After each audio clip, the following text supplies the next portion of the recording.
it's funny because until recently, so this is the last couple of years, I finally feel like I've hit that pro level of being able to be like me. I can guarantee, and this, I don't want to sound arrogant here, but this is, my confidence speaking here is like, I can guarantee that I can get you the shot you want in the time you have with whatever lighting there is. Like, I know beyond a shadow of a doubt, you put a camera in my hand and you put me in a situation, I can get you usable assets every time, hands down.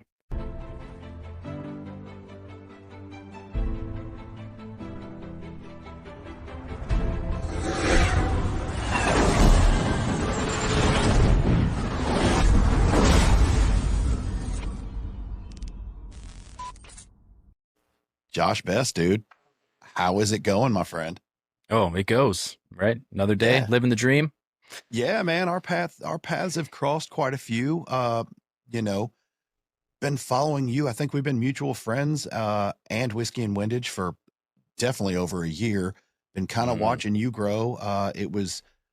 I'm glad we did it, but it was mostly pushed by the artist formerly known as Adam J. He's moved on and he's doing his Cheers. own thing. But shout out Adam. Hope you're Yeah, doing good. cheers to the homie. hey, Yeah, man, get redefining after the it. porpoise or whatever he was doing. He's talking about whales and narwhals, I think. But but yeah, dude. So you've got so much stuff going on, and before we get into that, I wanted to start the show like we always do, and I'm actually going to read to you what I found.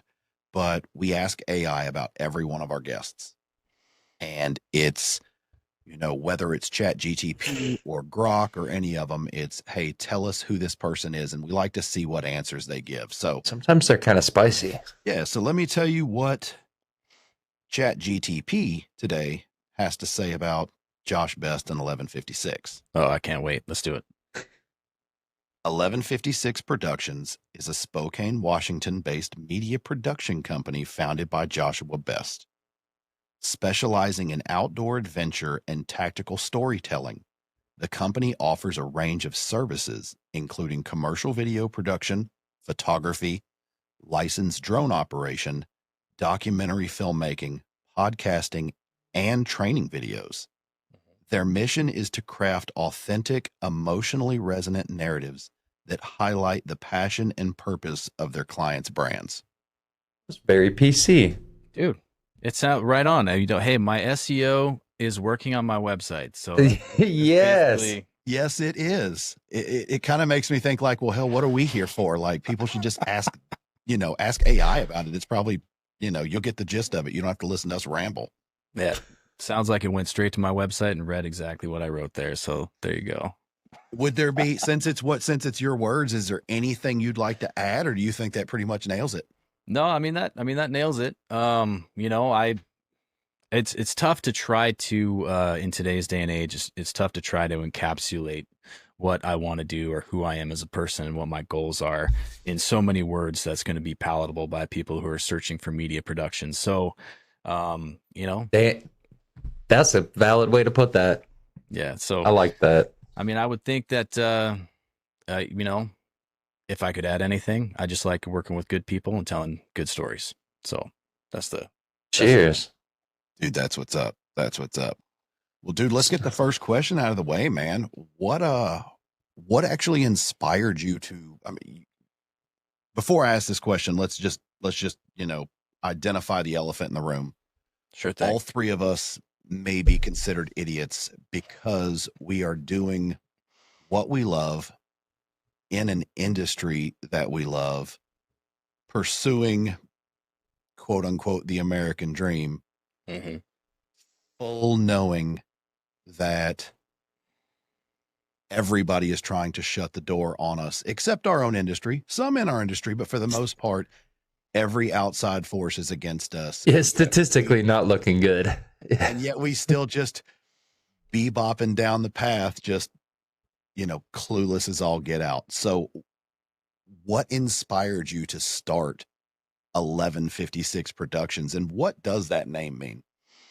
All right. So, yes. So, 1156 Productions started kind of as a catch-all for freelance work. When I started the company, I launched officially in 2020, January 1st of 2020, which was, a great year to start Ironic. working. Yeah. Yeah. Lots of awesome happened in 2020. But I went, it goes back to 1156. So I am a dual citizen, born and raised in Vancouver, British Columbia, Canada. My mom is American, my dad's Canadian. Moved to the States when I was 9 and have been Okay. here ever since. But my grandfather, my Canadian grandfather, and my uncles and my dad were going to a park in Vernon, BC. So City Park. My grandfather sat my dad, my uncles down and went off on his daily run and came back, grabbed the boys and said, "All right, boys, never on your life forget the number 1156. And if you are a young man and your dad tells you to never forget something, you never forget it." So all these years later, fast forward, grandkids, great grandkids, nieces, nephews, all of us are remembering the number 1156. For what reason, we do not know. Until one day we're like, "Hey, Grandpa, why are we remembering 1156?" And he said, "Oh, I just go back in the day, didn't have smartwatches or GPS, right? So he, in order to calculate the distance of his run, had counted how many steps it had taken him to from beginning to end. So when he got home, he could do the math and figure out how many meters or kilometers he ran. So totally not an important number, right? But Important in that moment. right, Yeah. it had Yeah, been for him to remember when he got home. exactly, and he just Okay. forgot to tell the guys, "Hey, you can forget it afterwards." But You can go ahead and forget it now. exactly. So it had become canonized, and at this point, it's tattooed. I have it tattooed here. A number of us have it tattooed. It's also it kind of became this time on the clock whenever we're together. If I'm fishing with my uncles or with my dad, or we're out doing something, and the clock reads 1156, it's like, "Hey, it's 1156." So it kind of, that's why the colon kind of crept in there eventually, and then what I always kind of had it in my head, if I ever started a company of my own, I would find a way to incorporate it, and so there you go, 1156 Productions. That's the long and short of it. Yeah, Not as you a were super saying that, awesome story, but no, I was going to say, as you were telling the story, I was like, oh gosh, this is going to be like his lap time of whatever he was running around. Like, remember 1156? Pretty slow mile, bro. Exactly. Yeah. No, but he's like personal best around this thing. I'm going to beat it next time. I Oh, was right. like, it's Jeez. something like that. I think Yeah. that's really funny though, because I not a number, but I have a similar story about like my grandma used to cut the end off of a ham every year. And so like my mom did it and she told me that I was supposed to do it. And I was like, why do we do this? It seems like a perfectly good little piece of ham. My grandma was like, I did it so it would fit in the roasting pan I like to use. Like it totally was unimportant in an absolutely bizarre family tradition, but it went down 3 generations. Yeah, yeah, dude. How many things do we do that are a Super result of wild. something like that? Cool story though. Cool story. I love that though, because it's a tribute to the family bond. It yeah. really signifies that that no question asked family, someone you respect in your family, someone everyone looked up to, the he The basically patriarch. the patriarch of the family basically said, don't forget this. And nobody has forgotten it. And there might be an underlying joke every now and then at the point of it, but at the same time, it just shows the power and the bond of family. So it's still a kick-ass story. Yeah, that's right. Yeah, and it means more now. My grandfather died. He passed away, unfortunately, last fall. So it's man, that sucks. it means more, right? And it's fun because I already know my son. My son's already, he's 1156, man. For a while, 1156. For a while there, it was pin numbers and passwords, and we have since changed it. So if y'all get wise and go try to use it, it Yeah, I will was going not to work say that anymore. would be Captain Obvious there. It's like, hey, this is the one I'm going to use, until you realize everybody in the family's using it. And it's like, hey, we should probably change this. Exactly. You As can long still as it's not backwards, as long as it's not like 6511 now, you're good. yeah, we've gotten pretty crazy with it, but it still unlocks a number of cell phones out there. So that there's some information for you guys. Perfect. So, Josh, coming up, like, what was your defining moment? Like, were you a child? Were you a full-grown man? Like, what when did you know, like, I'm going to work in media production? I'm going to be a photographer, a videographer. Oh man. How did that come about? So not right away. I've always loved working with cameras. My mom, got me hooked on it when I was a kid with a 35 millimeter, old school SLR cameras. I'd always loved it, but didn't know that I wanted to do it professionally until I was probably 26, 27. I was working as the manager of a hobby store. So I worked in the remote control section for a number of years. So high school through college, did landscaping construction off and on. But then after I got married, when it was my turn to go back to school because my wife was in college, I thought I was dead set on mechanical engineering. Because when at the hobby shop, what I did was I built drones, man. That's what I did before drones were cool. I built them from scratch, programmed the Arduinos for the flight controllers, wrote my own code, was using RC airplane motors and speed controllers, building the frames out of balsa wood, 3D, like early stuff, like got heavy into the first person video stuff, had to build my own long range antennas and do all that stuff. So that was like my world, and cameras were kind of part of that. So we would strap phones, GoPros, whatever we could to these aircraft and then see how high and how far we could go before we either lost signal or ran out of battery. And of course, nobody cared. Government didn't care. There's no rules, right? And so I was thinking aerospace, mechanical engineering. So went back to college for that. Was 2 years into the program and then just was struggling like I had not ever struggled before in advanced math and physics. And for me, again, I'm a pretty relational guy. If I have a community of good people I can plug into and have a support group with, like I like doing stuff with people. And I got into the mechanical engineering program and learned that not all engineers are great at relationships with other people. You don't say. So if you're an engineer out there, I apologize. Maybe try to get to know your coworkers a little bit better. But I struggled, man. There was one other guy in my class that was a non-traditional student, right? He was about the same age as I was. So I was 26. Everybody else in the class was like 18.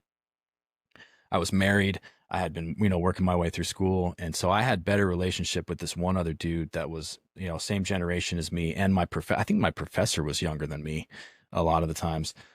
But, I just kind of figured out that I didn't care enough about the math. Like I really like math and physics. I think it's cool. I love engineering, building stuff. It's important to me. But I didn't care enough about it to put in 10 hours of extra work on top of being a husband, and a friend, to a social guy, and working. It wasn't adding up. I was like, this is impossible. I will be in school forever to get a bachelor's. And looked and saw that the university I was at had a fine arts program in visual communication design. And I was like, hey, there's a parallel there.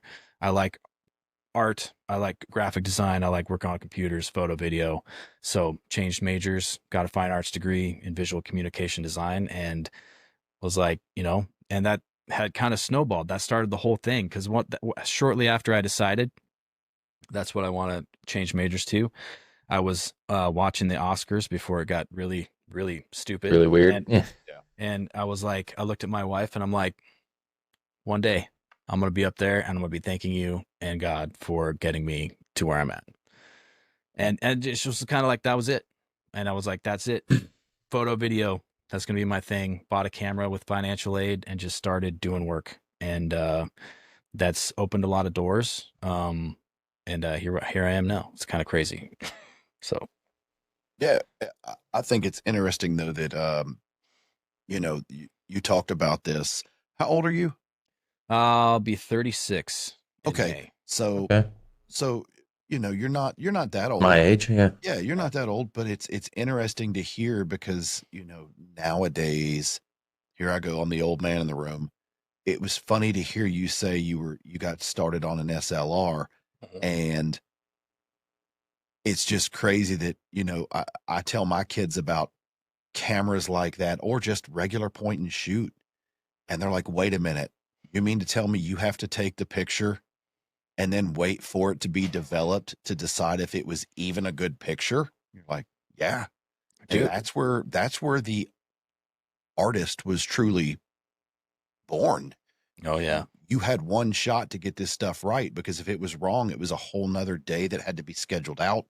And, that you have to scout for your lighting and you have to do all this stuff. So it's really interesting. And then DSLR definitely changed the game, Mhm. where you could, get in there and look back at your pictures. But it's just crazy in the time we're in now that, oh, I don't like this picture. I can basically take almost a full production quality, short video, Yeah. go back and watch this. And if I don't like it, we can just do it again right here. And the rest of it we can fix in post. And it's just crazy to know. And I'm Yeah. glad that you started out that way, because I think those humble beginnings and those long nights learning those functions and those tips and tricks definitely make what you do now a little bit easier.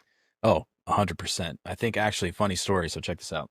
Here's the look at this. This is one of the cameras I started out on as a kid. Rad. Just had it refitted. I actually on this last vacation. What body is that? This is the Minolta X700. This was my grandfather's camera before it was mine. Wow. Sent it off to get repaired. It was damaged, so I got it fixed up. But this last vacation that we went on, that was the only camera I took.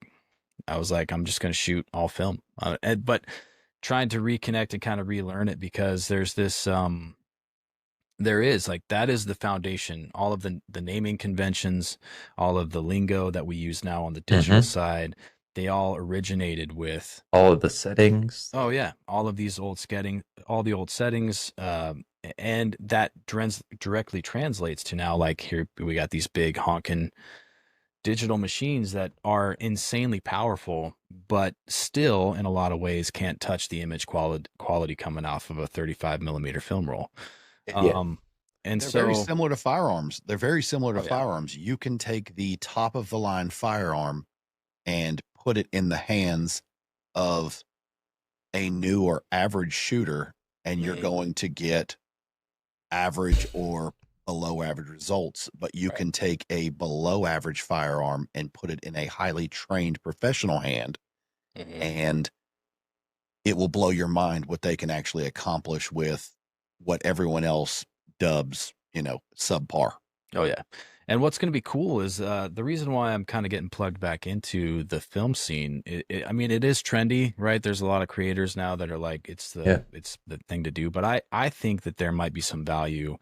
And again, talking about trying to stand out from the crowd, is being able to kind of merge the two worlds together, right? So an analog capture method, right? So to film, scan it into digital, and then apply post-production software to the scans to try to Mhm. see what's there.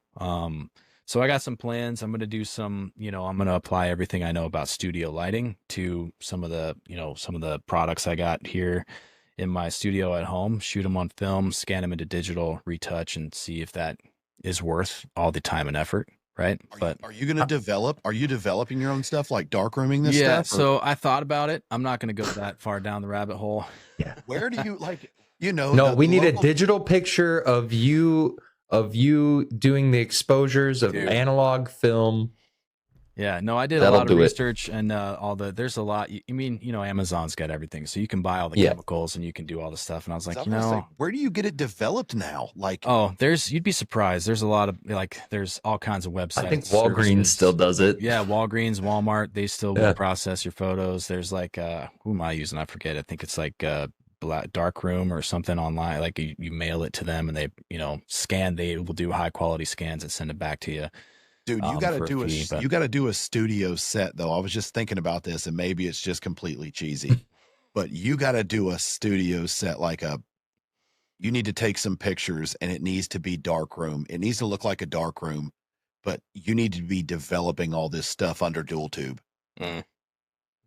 like with the red light, and you're just dual tubed out, just like oh, On man. through an analog camera. yeah, That'd be That'd some be real tight. Splinter Cell stuff. That'd be cool. be crazy. Dude, that'd be tight. Well, that's the kind of the plan, right? Like Yeah. if I like the results I get and it's worth the workflow, then yeah, I'm gonna be rolling these out on some, some shoots for, yeah, I think some guys tacked out with some modern equipment in a cool environment, all shot on film. I mean, it'd be badass. So I think that would be really cool. I think the analogy I've had in my head is like learning to drive a manual car, you know. And now that cars are easy to drive, anybody can just hop in a car and drive it down the street. But when you used to have a clutch and a touchy gas pedal, and it like they were hard, and you had to learn how to do it. And I think it's going to give you an edge, you know, because just in setting up a digital camera, you have a bit better understanding on the front end of how the photo should be set up to be successful. And you're not, I mean, I'm going to forever be a hack. I learned a couple of small things about cameras. I work my way through it, but I will forever be a hack because I can, this Sony camera will take a video or a picture and text it to my phone, and I just do this. It's done. It's easy. But dude, I'm lazier than that. Like, I'll just go pay $15.99 and I'll buy a LUT. And exactly. I'll just have somebody else do all that stuff for me, and I point and shoot. Dude, you know, that's crazy. Go ahead. I know you got something to say. It's so crazy you can do that now. Dude, the LUT business. This is so funny because you know how much effort that guy had to make that LUT? Like zero. Couple sliders, saves it, sells it 1 million times on the internet. Dude, and I'm not knocking, like, it's a brilliant business strategy. I mean, it's Great a great idea. plan, right? If you have the following and you have the you know, people that want your look, I mean, being able to crank out a LUT takes me 2 seconds, right? Yeah. To do a color grade, crank a LUT out. And again, it's funny, I say this on camera. This happens to me all the time. I start talking about this stuff. I'm like, why am I not doing this? Like, yeah, you want to be our LUT guy? Yeah, well, it's sure. It's funny though, because when you get now, you know, it's easy to make those, so I can't get $15.99 out of you probably. So well, yeah, actually you can. I sure would. Yeah. Yeah, you can, because the problem with me is I have a creative bone in my body, but my ADHD will not let me just sit there and pay attention to certain things that my brain just doesn't find interesting.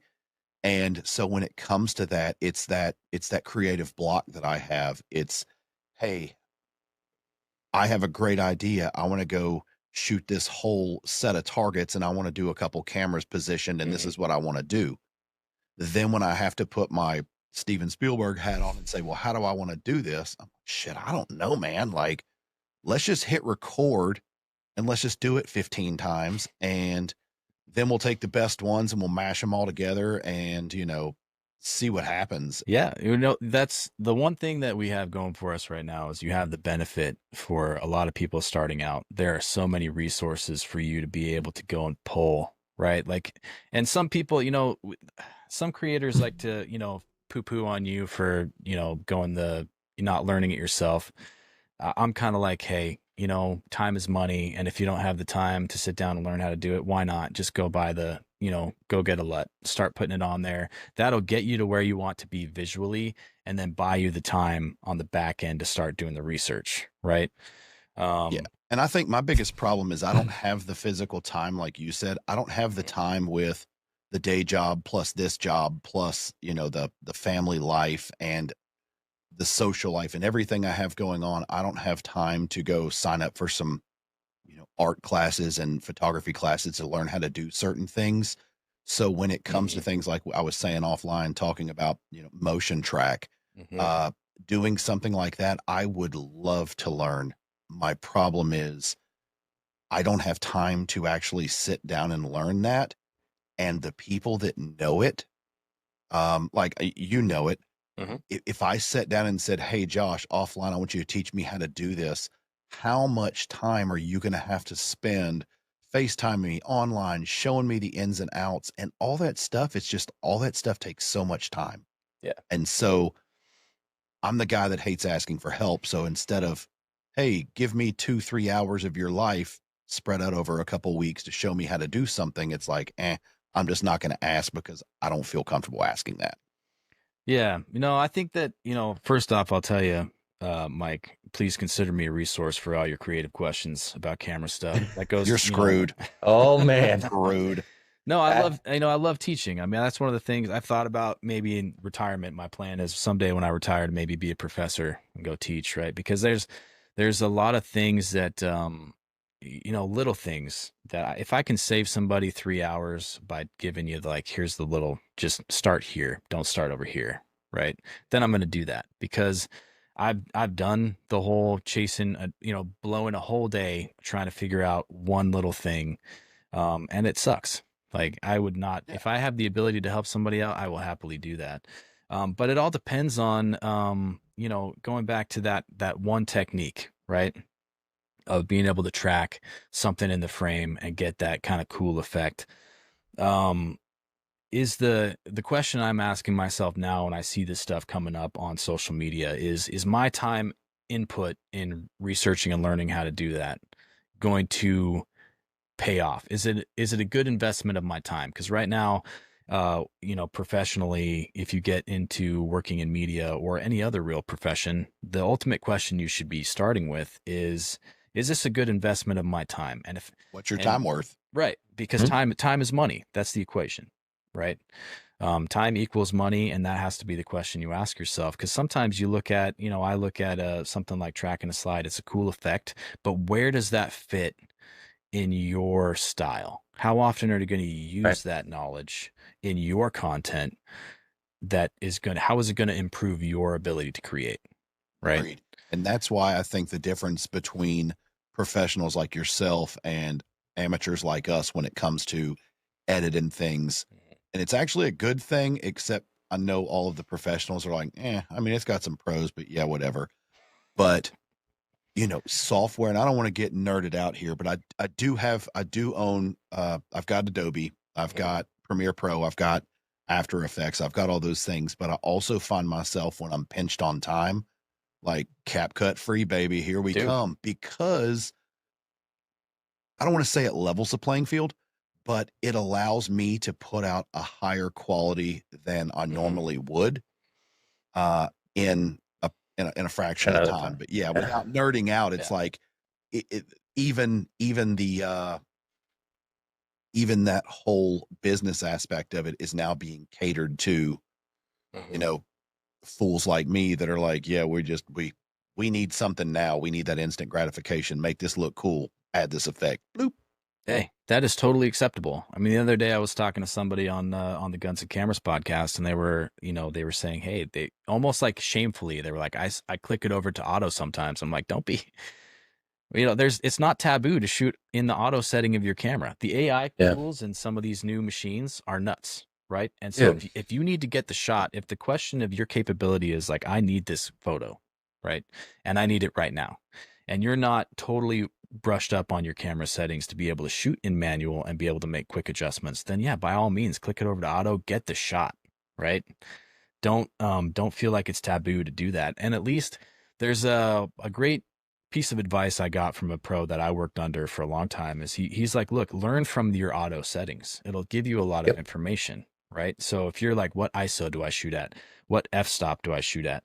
What, where should I keep my my shutter speed? Click it over to auto, hold the button down, see what the camera computer does, and then you'll be like, oh, in this scenario, the camera computer thinks that these are the settings that would be ideal to get you the best result, and then log that away, right? Like Use a it. dope chart, man. It's Oh like a yeah, dope Yeah. chart for shooting. it absolutely is. And so it's don't, people think that they got to do everything the hard way these days. And it's like, yo, use the tools that are available to you and then learn as much as you can. And so, yeah, if you need the footage done and you need it done tomorrow, dude, throw it into CapCut, let the AI do the work, right? Um, the artists get really uptight about that stuff. And it's like, look, here's the thing. At the end of the day, in social media, stuff shot on an iPhone with terrible lighting, totally raw, authentic, performs better than stuff shot on a pro camera. Everything, it's about genres and application of, where would you apply this look and when, right? That's what you need to learn. So yeah, man, by all means, use the tools, make it, get the stuff out. The content's got to go out. The algorithm machine needs to be fed every day. So feed that thing. Feed the beast, dude. Yeah. So Josh, I wanna pull it back to 1156 Productions just a bit, like without giving us the secret sauce. Like, can you walk us through a bit of your creative process on a new project, and then how you kind of balance artistic freedom with the client's brand goals. Yeah. Wow, absolutely. So, let's see. For me, it's all about trying to match the brand identity of whoever I'm working with, right? So it's tough because honestly, I could talk for hours about this, right? Yeah. Because it gets very the nuances of it. Very nuanced, yeah. A lot of facets. But ultimately, it boils down to I want to create content that's going to do something for the person I'm working for, right? Because otherwise, there's no point in you doing the video, right? So from a business standpoint, if you're like, let's say you're a gun store, right? And everybody's telling you, oh, you need better photos, you need better videos, because that's what your competitors are doing, right? So your investment there. So you call up somebody like me, I don't want to, it's kind of hard to do pricing, like, but generalization. Let's say you could spend anywhere from 2,500 to 150,000, right? In video production, photo production costs. But the ultimate goal that I encourage people to ask is, what do you want this video to do for you? Right? What do you want it to communicate? And that's usually how I start every project off, is sitting down and getting to know the brand, looking at the stuff they have already, trying to see where and how can a video help them drive a metric for them on the business side, right? Whether it's, do you want your sales to be increased? Do you want your foot traffic? If you're brick and mortar, do you want more people coming to your store? If you're e-commerce, do you want more people to your website? What, are you trying to hire more people? Like, what is it that this is going to do for you that's going to make it feel like the investment you paid was worth it? Because if I come in and you're like, yo, I need a video, Josh, I'm like, sweet, let's do it. It's going to be 5,000. And you're like, okay, well, that seems like a lot for me, but I need this cool video. So sure, for sure, we're going to shoot this banging video for $5,000. And then I come in and I make a smashing video for you, and you put it on social media, and you go up to, a couple days later, like you're stoked because you just got this awesome video. It was expensive, but it's dope. And then nobody sees it, right? You go to your gun store social Nice. media, and Hell yeah. Story of my life. you're like, oh, 50 views. And you're just like, your heart breaks as the purchaser because you just spent $5,000 for 50 views. Nobody sees your Yeah. video. Nothing changes at your business, right? It's not like your door's breaking down with people trying to buy your guns and your website's blowing up and your phone's ringing off the hook, right? Nothing changes except for that you're minus $5,000 that you could have spent somewhere else. I mean, you still have one really cool video, though. Right. You have a cool video, but then it sits on a hard drive. It gets posted. It gets buried in your feed. And then you're like, Yeah. okay, great. What do I do with this thing? And then, a few years later, somebody says, hey, you need a video. And you go, no, I don't. I did that. Yeah. It was expensive. Did nothing for me. Right. That is what I battle on a daily basis, trying to run a production company in this industry specifically. I believe that. Is that the creators, like, it's great. Yeah, I made $5,000. Awesome. I got a great portfolio piece, but what did I do for the person that paid me? Because I want to be a returning customer. I want to work with people well enough that, hey, what does mission success look like on this project for you? That's the question.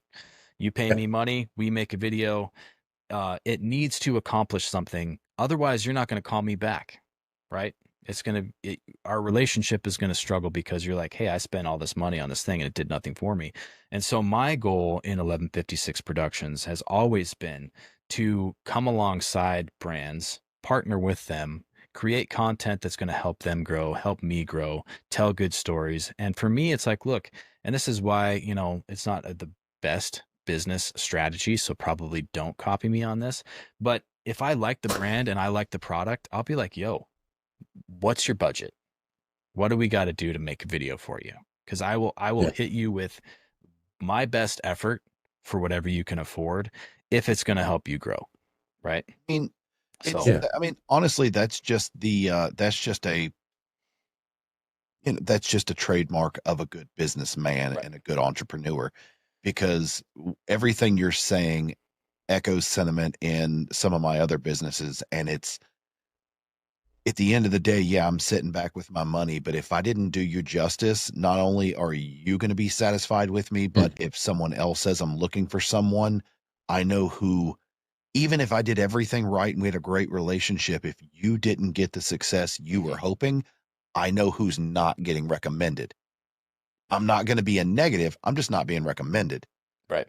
And I think with a lot of people, without you, again, giving away the free sauce, I think a lot of people, whether you're a gun store or you're a creator who now wants to come out and review guns or whatever it is, I think a lot of people, and we find ourselves in this quite often, Matt and I, people say, oh yeah, well, you got to shoot to your style and you got to shoot to, your taste. And I don't know what our style is. Um, maybe honestly, Matt, what is our style? I like guns. Yeah, it's like it needs a little tism. It needs to be fun and it needs to get views. Like that's my style. We're like, yeah, man, Yeah, that's not a style. So I that's not think a a lot of style. people struggle, and I think that is a benefit of, you know, working with a company, even if it's on almost just even if you never took the first picture, even as just consulting. Hey, this is my ideas. This is what I want to do. I don't have the budget to bring you out on a full production right now, but I need some help establishing who I am. Yeah. And I need a vision. And I'm willing to pay for that and to help. And I'm going to try a few things myself, but also that's just because I'm trying to be conservative with cost. And if it doesn't work, or even if it does, I'm still going to utilize you in some ways. So I think a lot of people are just looking for, hey, this guy does this and it gets lots of views. I'm going to follow that. Like you said, Yeah. following trends. But at the end of the day, if you can't put your own individual twist on it, you will get lost in the wash. Yeah. And you're left with nothing at the end of the day other than just doing what everyone else does. And a good example of that is just starting a social media channel. Yeah. Yeah. And I think that there's actually, fun fact, if you're watching this and you need marketing consultation, let me know. I'm thinking about adding that as a service just because that is a big thing, right? Is where does a brand start, right? Especially in our industry, in the gun industry, I run into this all the time where it's, you know, if somebody comes into you and says, and I hear this a lot, is that somebody approaches you and says, I got the thing that's going to turn your business around, right? And in our industry, I like right away, I'm like, look, if any marketing agency comes in and says, hey, we can increase your sales and increase your followers and do all this, that, and the other thing tomorrow, I'll be like, BS. It's LUTs. Yeah. They're Yeah. selling LUTs. Right. They're selling LUTs. It's like you don't know my industry because, like, look, there is truth that if you are a bad marketer, it's you can't blame the fact that this industry is censored, it's suppressed, it's banned. Like that is an excuse that a lot of people use for just being bad marketers. But Scapegoat. right, but if you know how to market and you come into this industry, then you know that none of your traditional methods, or at least a lot of them, are not going to work. And so even just coming into, I talk to a lot of brands where I'm like, look, I've had this call so many times. I'm like, this is where my pricing is at. And if you can't make it, I understand, right? It's no big deal. But to help your business grow, here are some things that you can do tomorrow that's going to increase visibility, right? Like if you want to grow in this metric or you want to go this direction, this is what you need to do to start pushing in that direction. Because there is no end. I mean, so many businesses, especially guns, like small gun shops, manufacturers, there's so many small things that they could change and start doing that will make a difference very quickly. They just don't know how to or where to, right? So yeah. Let's do an example. And of course, we're not going to do this. So let's just pretend we're gonna make up something. Yeah. Let's say Matt and I are a gun company and we're a brand new gun company and we're going to make a new handgun that, I don't know, just like everyone else is doing, it's all like a Glock clone. And I'm sitting back and I'm like, hey, we need to do some really good marketing. We're going to need some ads. We're going to need a cool website. We're going to need You know, I need a pro shooter. Let's find us a shooter that has to be there because that's going to sell guns, this, that, and the other. Walk us through like, hey, Josh, I need your help. Mhm. And you don't have to say specifics, but let's just talk about a theoretical gun company Matt and I are starting. What's your creative process like when you start a new project like that? Mhm. I mean, I think first off, the first thing I would do would be like, okay, who are you? Nobody knows who you are, right? Like Okay. this goes back to what we were talking about before we started recording. Nobody knows your name. Nobody knows if you're credible. Nobody knows if you're, if your product is good, if it's going to hold up to 10,000 rounds of abuse, right? Nobody knows, right? So the first thing I recommend to new brands is always like, look, if you're going to create video, media of any kind, the first thing should be who you are, what your background is, why you matter, and what you make, right? Hmm. And if you know that it's a gun and you know that people aren't going to see it, then get creative, right? There's a campaign that I love to use it as an example, because it's not just guns that are suppressed; it's anything pointy, right? Knives, Yeah. archery, anything like that. Yeah. There's a knife company you might have heard of, the company that doesn't make spoons. Have you guys seen any of those Yep. ads? Right? Not a spoon. Yeah. We don't make spoons, right? This is Like, not a spoon. this is not a spoon. And I'm like, if you're making something that you know is going to get suppressed in your advertising and you want to be able to use like ad spend or, kind of get the organic growth machine does not work very well these days. And so you have to be able to use some sort of ad spend a little bit just to kind of push it out. Right. Yeah. But I would say, like, first off, let's tell people who you are, why you're relevant, and what your product is, and why it's going to be valuable to somebody, right? Yeah. And just hammer that. It's going to take a minute, right? You're not going to get immediate results. There's no great formula. If somebody comes up to you and goes, "I'm going to make you huge by tomorrow," you can just right away be like, I don't buy it.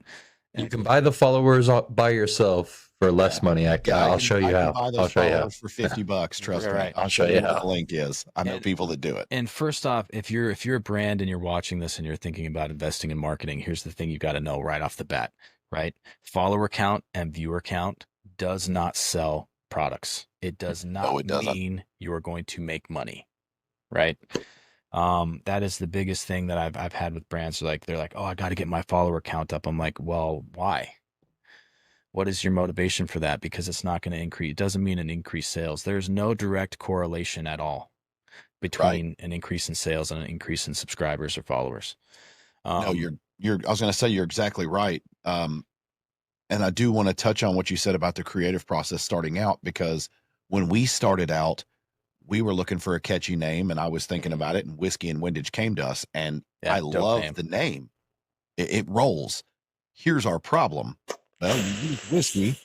So immediately, almost every AI search engine is going to catch that and say, oh, guess what? You're promoting alcohol. So you're not monetized for this, or, oh, we're going to throttle this or whatever. Yeah. Then secondly, oh, you've got ARs crossed in your logo. Oh, cool. AI picks that up as a real gun. Sorry, we're going to shadow ban you even more. But we don't think of that stuff when we first start out, because Amateur moves. when you create a brand new account, the first thing that happens, ironically enough, is you're not shadow banned. Yeah. You can post whatever you want For a little whenever while. you want, and you have it. It's like you have a yard pass for like 6 months. Yep. Unless Yeah. you just go completely crazy, you can post whatever you want. And you're like, hell yeah, this is all working. And then it rears its nasty head. And you're Yeah. like, oh crap, here comes a rebrand. What do we do? Yeah, your numbers start going the other direction. That's where I'm at. Yeah. I come up and like, how many have I lost today? And I go up and it's like ding, ding, ding, going down. I lose followers faster than I gain them almost all the time. But it's interesting, and that would be my one piece of advice. And it has nothing to do with, I mean, it has everything to do with marketing, but also has nothing to do with the service you offer. But if you're a new creator, if you're a business, a good example of that would be our friends over at Sons of Liberty.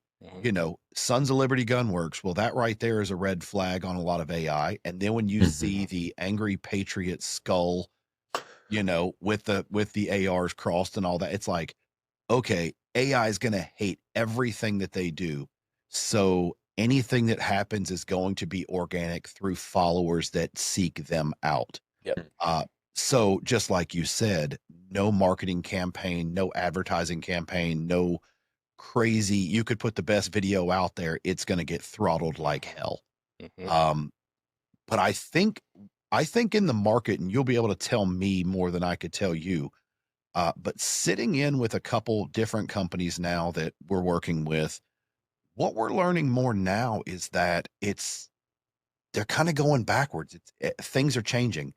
They're no longer looking for sales.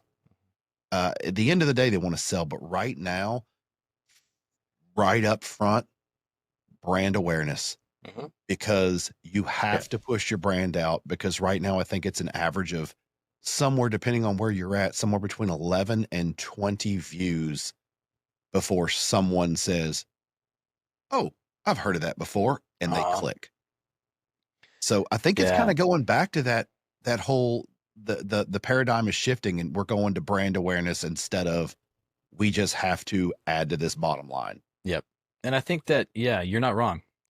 Brand awareness is huge, and it depends on your product, right? Like there are so many avenues that a brand can take. Like for example, which application do you run ads on, right? For some people, Yeah. Facebook is like their bread and butter. For some people, I mean, Instagram is not really good for anything except for portfolios.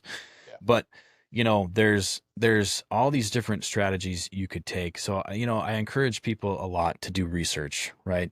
Understand the data, because one of the things that we have access to now that we didn't have to before because of the digital world we live in is just the amount of data that is coming back, right? Click through rates, bounce rates, freaking open rates with emails, actual like conversion rates, and all this stuff. Like we have all this the ROIs and the ROASs and all the abbreviations that people like look at and just kind of turn their brain off. Take the time to sit down and learn what that data means, because it's going to tell you where you need to improve, what you can tweak and change, right down to like building the super ad, right? Of like your first 5 seconds is your hook, your next 10 to 15 seconds is going to be your information. You have the call to action. You're going to break these things down, or your ads or whatever content you're making, into these little blocks, and you're going to look at the data, and it's going to tell you, I hate that. The artist in me hates that. Right? Yeah. Yeah. It's like everybody clicks off after But 15 seconds. Because but the artist in you is also having to adapt to that, because Exactly. that's the world we live in. Right. So, and again, time and a place. What's your mission? What's your mission objective for your content is really the ultimate question. And going back to brand identity, the biggest value that anybody has, especially if you're like a custom AR manufacturer, custom pistol platform builder, like that, you're one in 1,000 dudes that has a CNC machine that's doing the same thing. Not to discourage you guys if you're watching this, but what makes you guys unique, like even in my business, right? Like what makes me unique, it's not like every creator, you go to SHOT Show, bro, we are all running the same cameras, we got the same gimbals, we got the same filters, we're all buying the same stuff, we got the same kit. So as far as the ability to deliver a visual medium, we are even across the board, right? So what makes me unique, what makes my brand different is me. It's my personality. The sauce, Yeah, baby. it's my flavor. It's the way I make stuff. It's the things I care about. It's the way I was raised. All of that stuff comes into like, this is you. If you want Josh's style and flavor, you call 1156 Productions, right? Same with the manufacturers. Your value is not, I mean, yeah, look, if you make a great AR platform, or you make like, anybody really, and again, all the machinists are going to get pissed at me when I say this, but like anybody can make a good, anybody can mill a good AR lower and upper, right?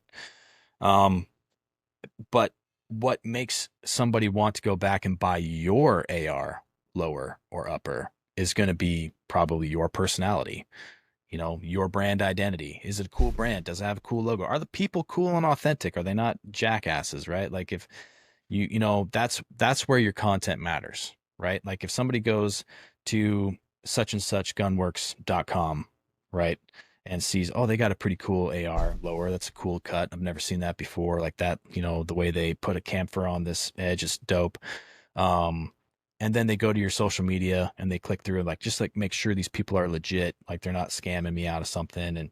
And then all over your page is just like stupid shit, right? Yeah. Yeah. They're probably going to be like, I don't know if I want to identify with this brand. I don't want to connect with this brand. I don't want to wear their shirt, right? It's crazy. So brand identity is what's going to push them over the edge to make them want to make that decision. Be like, yeah, those guys are cool. They make cool stuff. They do cool stuff. They're cool people. They're somebody I'd buy a drink for and hang out with after, smoke a cigar with.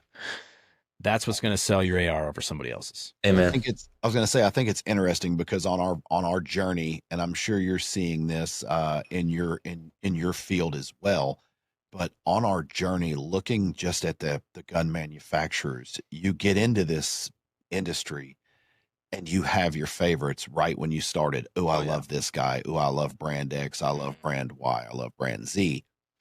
Brand C sucks. That's for the poors. Who cares about them?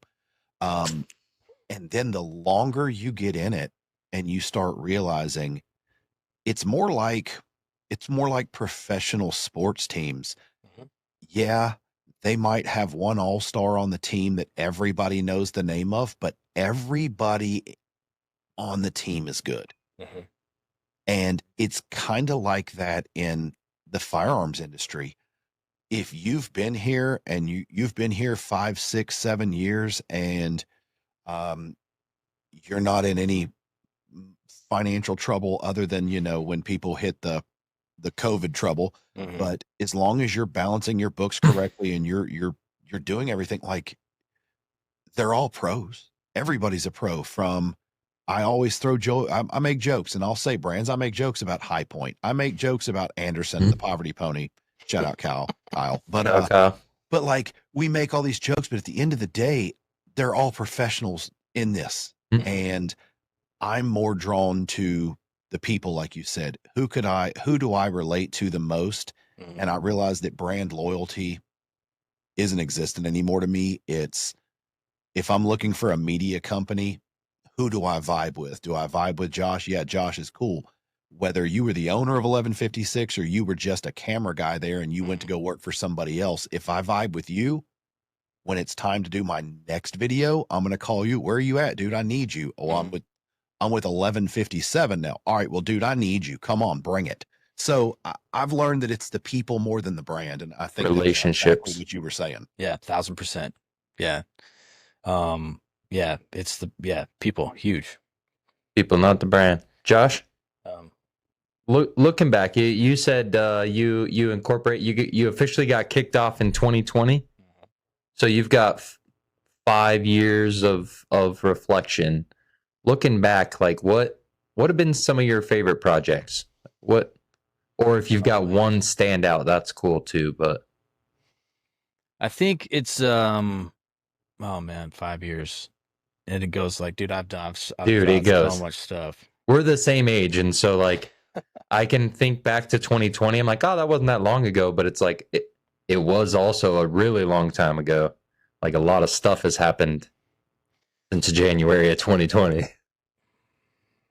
Yeah, dang. It's kind of like it all kind of has run in. This is probably a stupid answer to this question, but it all feels like it's run into one big project. It's hard to pick any one and saying this is my favorite, because especially with my decision to work in the outdoor adventure defense industry specifically, right? It was it kind of just what it was, going back to who you know. Yep. A direct like line of projects that led to where I'm at right now. So it's kind of wild. So I was working in 2020 when I started 1156 Productions. I was working full time as the production manager for a marketing agency. So I managed and produced all of the TV commercials, TV shows, all of that stuff. Built the teams, wrote the scripts, did the stuff for a marketing agency locally. And we kind of covered the region of Washington, North Idaho, Montana, Oregon, right? And on the side, I was doing whatever freelance projects I could pick up, right? So, and every penny of that freelance money went into buying more equipment, cameras, lights, stands, gear, and then I would use that gear in production, and it kind of just fed itself. I had not I'm not a social media guy. I don't like social media. It is work for me to do that, right? It's a necessary evil. Right. If I could put time anywhere, it would be being outside, hunting, fishing, anything other than looking at a screen more. So I had like zero investment in time in my Instagram. I think I had maybe 50 followers at the time. And I had a brand reach out to me.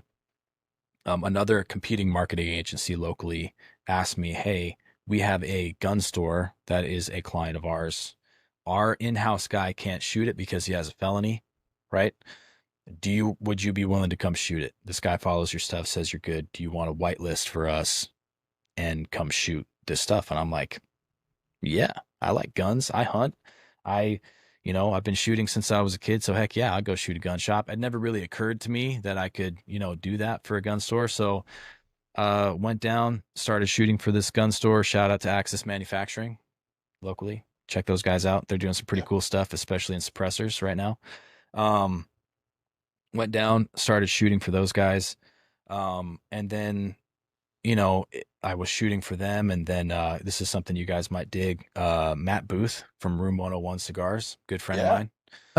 Oh. He's local to Spokane. Yeah, he started seeing my stuff that I was doing for their shop, came into the gun shop. He's a big gun guy, started buying guns from them.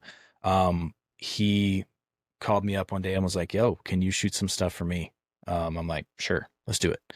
So he came into the studio I had built there, shot some stuff for Matt. A couple months later, he calls me up and goes, "Yo, this magazine out of California wants to feature me in the first issue of their magazine. It's called Alcohol, Tobacco, Firearms Magazine, or ATF Lifestyle Magazine." Let's go. Okay, Fed. Yeah, we can unpack this story because it's a good one later. But anyway, so Later. he calls, so Matt's like, they want to, their guy wants to use some of the photos that you shot of me to promote the first issue. He's like, "But I'm going to let you handle the negotiation." So I got on the phone with their marketing guy and I negotiated. I'm like, "Hey, look," in my head, I'm like, "Okay, I could cash out for a few $100 on these photos, or I could negotiate a 1-page ad spread in their magazine for the gun shop, right? For the first few episodes of the magazine or first issues." So I said, "Yep, you can use the photos. I just want a 1-page ad spread in the magazine for Axis. And then if you guys are coming out to Spokane to feature Matt, how about you feature the shop in that episode, in that magazine as well? And we'll go out to the range. We'll shoot some machine guns. We'll do some cool stuff." And they said, "Hells yeah, let's do that." So they come out, and I connect with the owner of the magazine. Nice guy. We kind of hit it off. We had a great time, got some great content for them. I shot a lot of stuff for them as well while they were here. I helped set up the studio. And he was like, "Yo, you want to shoot some stuff for us?" And I'm like, "Yeah, let's go. Like, let's do it." So then I get to go down to South Georgia. I get to meet the Norm Hooten and Young guys, right? Oh yeah. Get to shoot with them, got to meet Norm, got to capture some of his, got the Black Hawk Down story on camera, which is dope. Like some of the best stuff. Like I love this stuff. These are my people, right? And then from there, the next project after that was to go to Colorado and to work with Two Lamb, owner Rona Tactics, Green Beret, retired now. He's Call of Duty Ronin character. Oh right? yeah. Got to go down, shot with Two and I hit it off because I love old school kung fu stuff, right? So does Two. So we kind of connected over that, and the next thing I know, Two's calling me, "Do you want to shoot some stuff for us?" I'm like, "Absolutely." So it's just been like, that is how it has been. It's just been more of a progression and less of a of a single project. Right. And all of those projects have kind of like, as I've shot them, I've grown in my, not only my creative ability, but the equipment I've used and the way to story, the way I tell stories, the way I shoot stuff. And that's all kind of led up to probably the most recent project, which has been all of the videos promoting the Ronin Genesis Arms collaboration. So oh yeah, that was the one that was up for the Gundy, wasn't it? No, that was a previous one. That was a different one. That was a previous one. Damn. So that story is crazy because that video was not planned. That happened all by accident, not by accident. It was like, we had just been down, it was at SHOT Show, I think 2023, 24, I forget, one of the SHOT shows. And, I know Josh at Hollow Sun. I know at this point I've kind of embedded with a lot of these guys. I know a lot of them, and um, Tu and Ruthie, his wife, were going to go to Boise to shoot a big collaboration project with Agency Arms and Hollow Sun and all this stuff for the SHOT Show. And they're like, you should come down with Genesis. And I had been working, like, I know Cody and I know the Genesis guys, Cody and Tio, because they're local, right? They're Post Falls is about 30 minutes Yeah. from me. I had done some small projects for them in the past, and I called Cody up and I'm like, hey, they're going to be down in Boise shooting this project. We have an invitation. Can we go? Like, let's go. We'll drive down. We'll just kind of hang out. You can meet Tu and Ruthie and show them the Gen 12, and I'll introduce you and we'll do this. We'll just see what happens.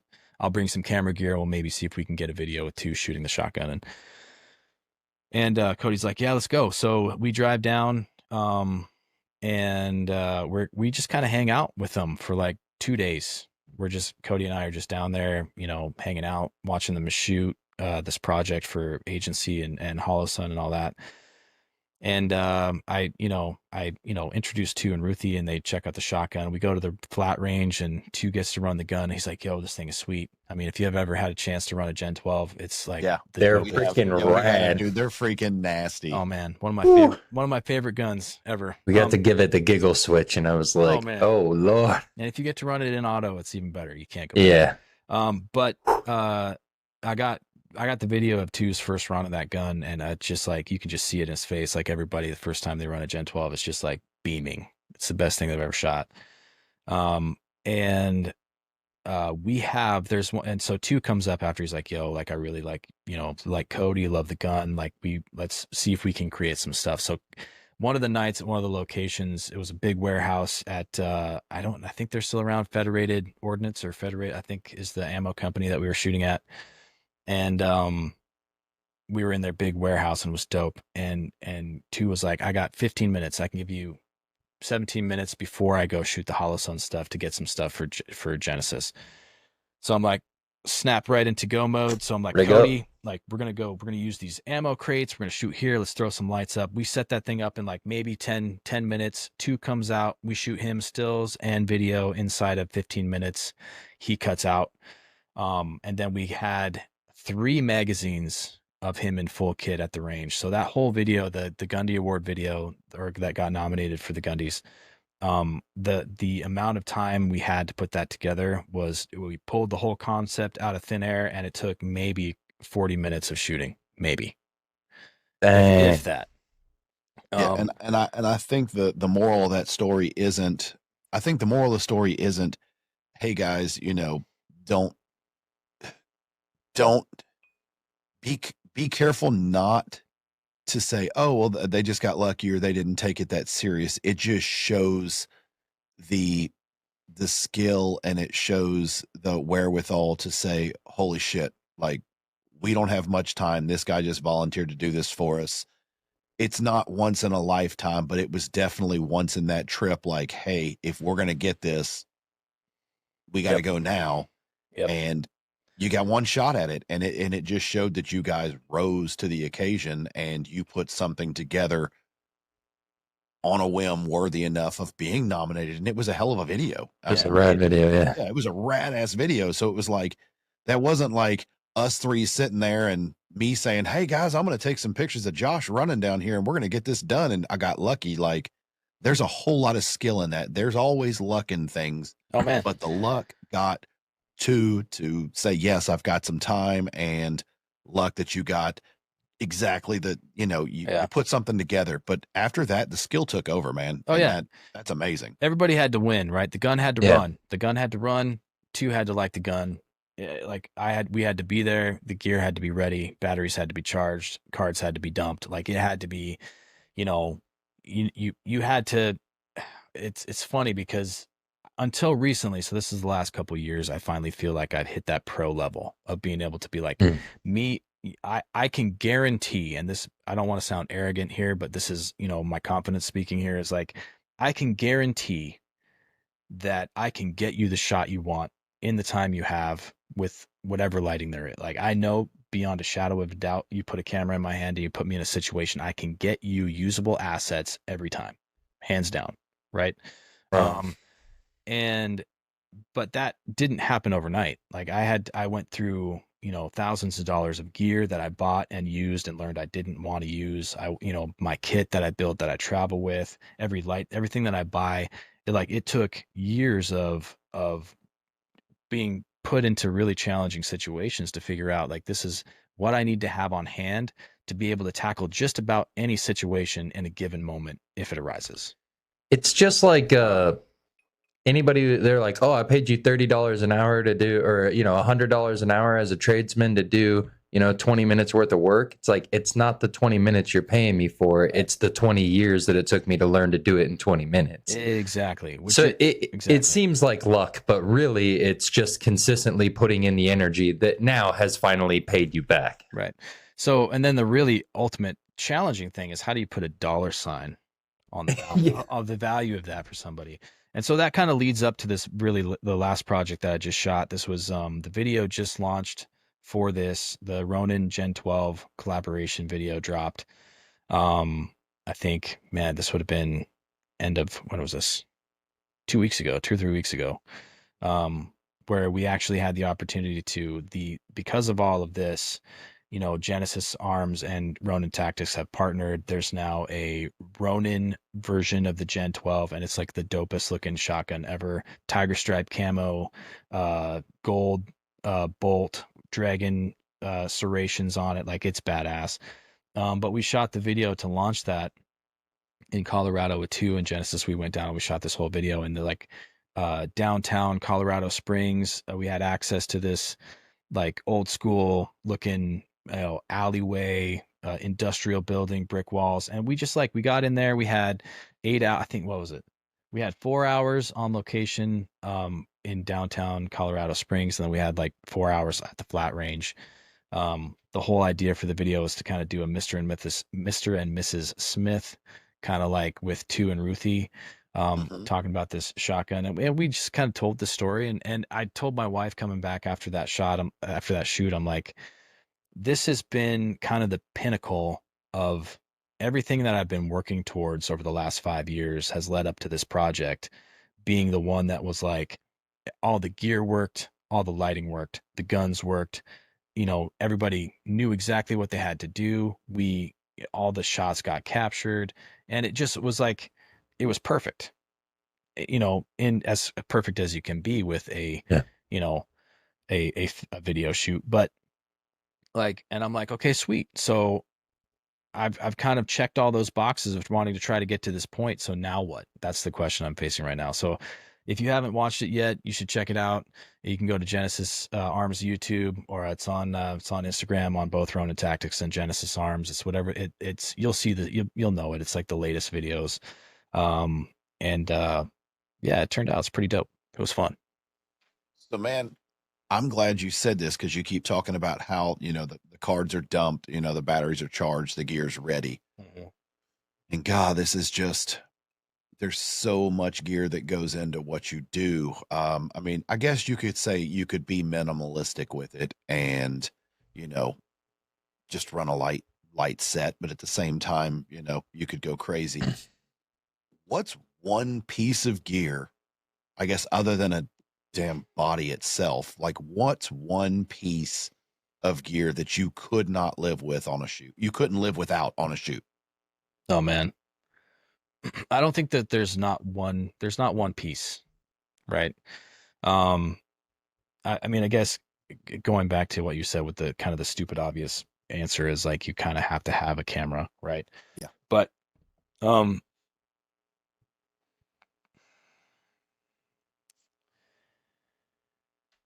that's tough. I try to encourage people to not make it about the gear, right? Because it all depends on the objective of the video, what you're trying to shoot. There have been times where it boils down to one cable. If you don't have this one cable, the whole equipment set that you just brought will not function. And so there are pieces that, when you're packing, like if I'm packing for a project and I'm loading gear up, I'm thinking, okay, this is the rig. I build all the rigs beforehand exactly the way I want to build them before I go. And then I break them down into my suitcase to make sure I have everything. But there is the, there are the times where it's, you know, it's a battery, it's a cable, it's an SD card, it's a lens, it's a filter. It just depends on what you're trying to shoot. Um, so I mean, but there are pieces of equipment that I've purchased that I think are great for my kit. Like I'm a mobile filmmaker. A lot of industry has moved out of Spokane, especially like Washington State in general is not at all 2A friendly at all. So a lot of industry manufacturers are moving out of Washington, and so a lot of my, especially defense industry stuff, I have to travel for. So my kit is built to give me everything I need to shoot everything from studio to interview to on set, like, or on, in on location. It's been dialed for that specific purpose, and every piece is important. Um, I but think it's interesting. yeah, so if there and it all has a place. Like I can build a camera and tear it down in 15 minutes. And I Yeah. like that's been my whole thing, is like time is money. And I had the opportunity to work under a guy that worked on History Channel and Discovery Channel projects, and he told me, he's like, you want to be the guy on set with the solution to problems, not be the guy that's causing the problems. And so for that reason, I went like you know, my kit's pretty badass. I'm not gonna lie. My kid's pretty It's dialed. badass. It is so dialed. So it's um Let's hear about it. So hold on. So what I want to tell you is I understand what you're talking about. I can't say I know your pain because I'm not in that craft. Not at that level, But yeah. but at SHOT Show when we were leaving, it was like, all right, I got to build my cinema rig, say that air quoted. APS-C Yeah. cinema rig. It's cool. It's cool. I need a cinema rig. So it was like, all right, what am I bringing? So like, yeah, I understand what you're saying, because it's like, all right, now I want to run, I want to run a power supply, a detached power supply. I need that cable. I need the dummy battery that runs to that. I need, everyone told me when you buy a digital camera, you can take it as serious as you want, but something everyone always said was that, is technologically advanced as the cameras are, for some reason, those little monitors just do not display color correctly. So you definitely want an external monitor.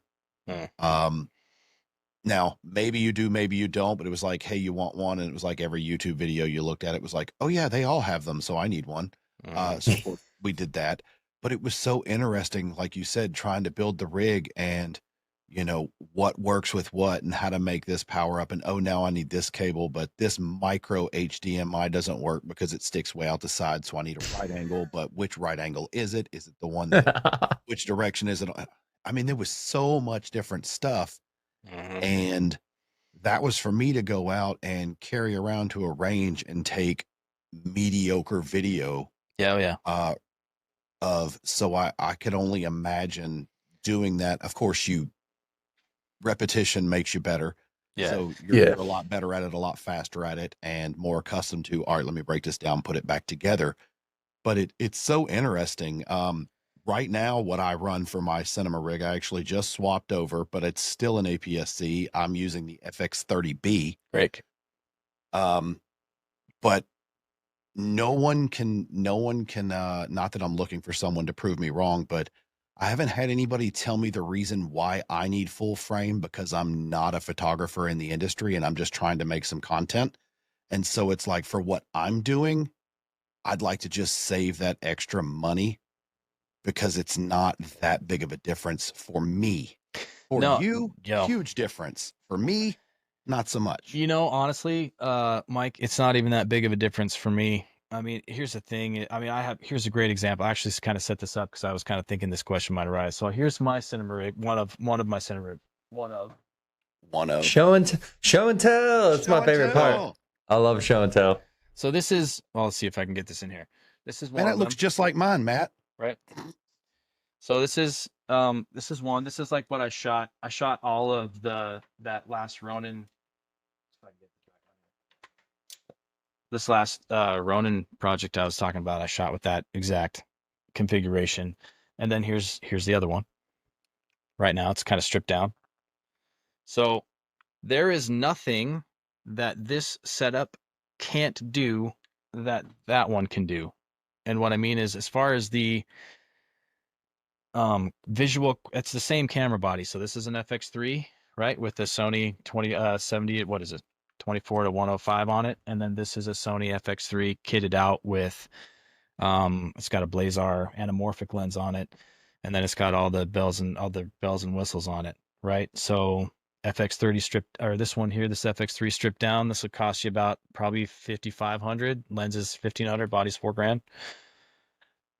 That rig over there, you're closer to 12, Yeah. 12 to 13. But the thing is when it comes to the actual image file you get out of either one of those rigs, it's not going to be any better or worse than the other. It's just going to be, you're talking texture, aspect ratio. So it's not like it's The not going B's to. a little more cropped. It's a little more cropped. Yeah, You're the a little more APS-C zoomed in. sensor gives you, it just doesn't give you with your lens, you got a crop factor, right? 1.5 or something. But as far as being able to crank out a great looking video file, right? And you're there. You could shoot just as good on that camera as I could on this camera. It's just all about understanding and knowing what it is you are trying to accomplish with your rig and how those pieces are going to help you, right? Like a monitor, for example, whether you have a Atomos Shinobi or a small HD monitor to look at the camera footage is not going to change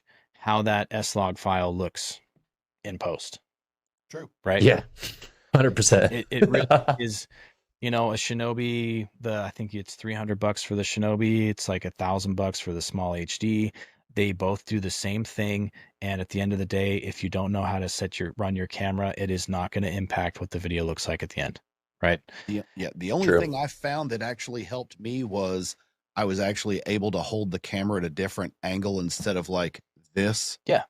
So I could actually hold it down low and stare, and so I could still see where I was walking, still see what I was doing. Exactly. Yeah. Exactly. So it becomes about it ease really, of use. Yeah, it's you're asking that question, like if you're a backpack. So I'm a hunter, right? I like to backpack in. I like backpacking and going in like to the deep dark woods as much as I can. And the question when you're backpacking, if you do this a lot, it's about your what is it? Your energy to weight ratio, right? That this rig weighs 20 pounds. If I'm at SHOT Show, I'm not going to want to lug around 20 pounds all day for 15 miles for event footage. I'm going to be dying at the end of the day. So every shoot, the question is about the weight to like the payoff, and the weight ratio for me is, am I shooting for 8 hours or 2 hours at a time?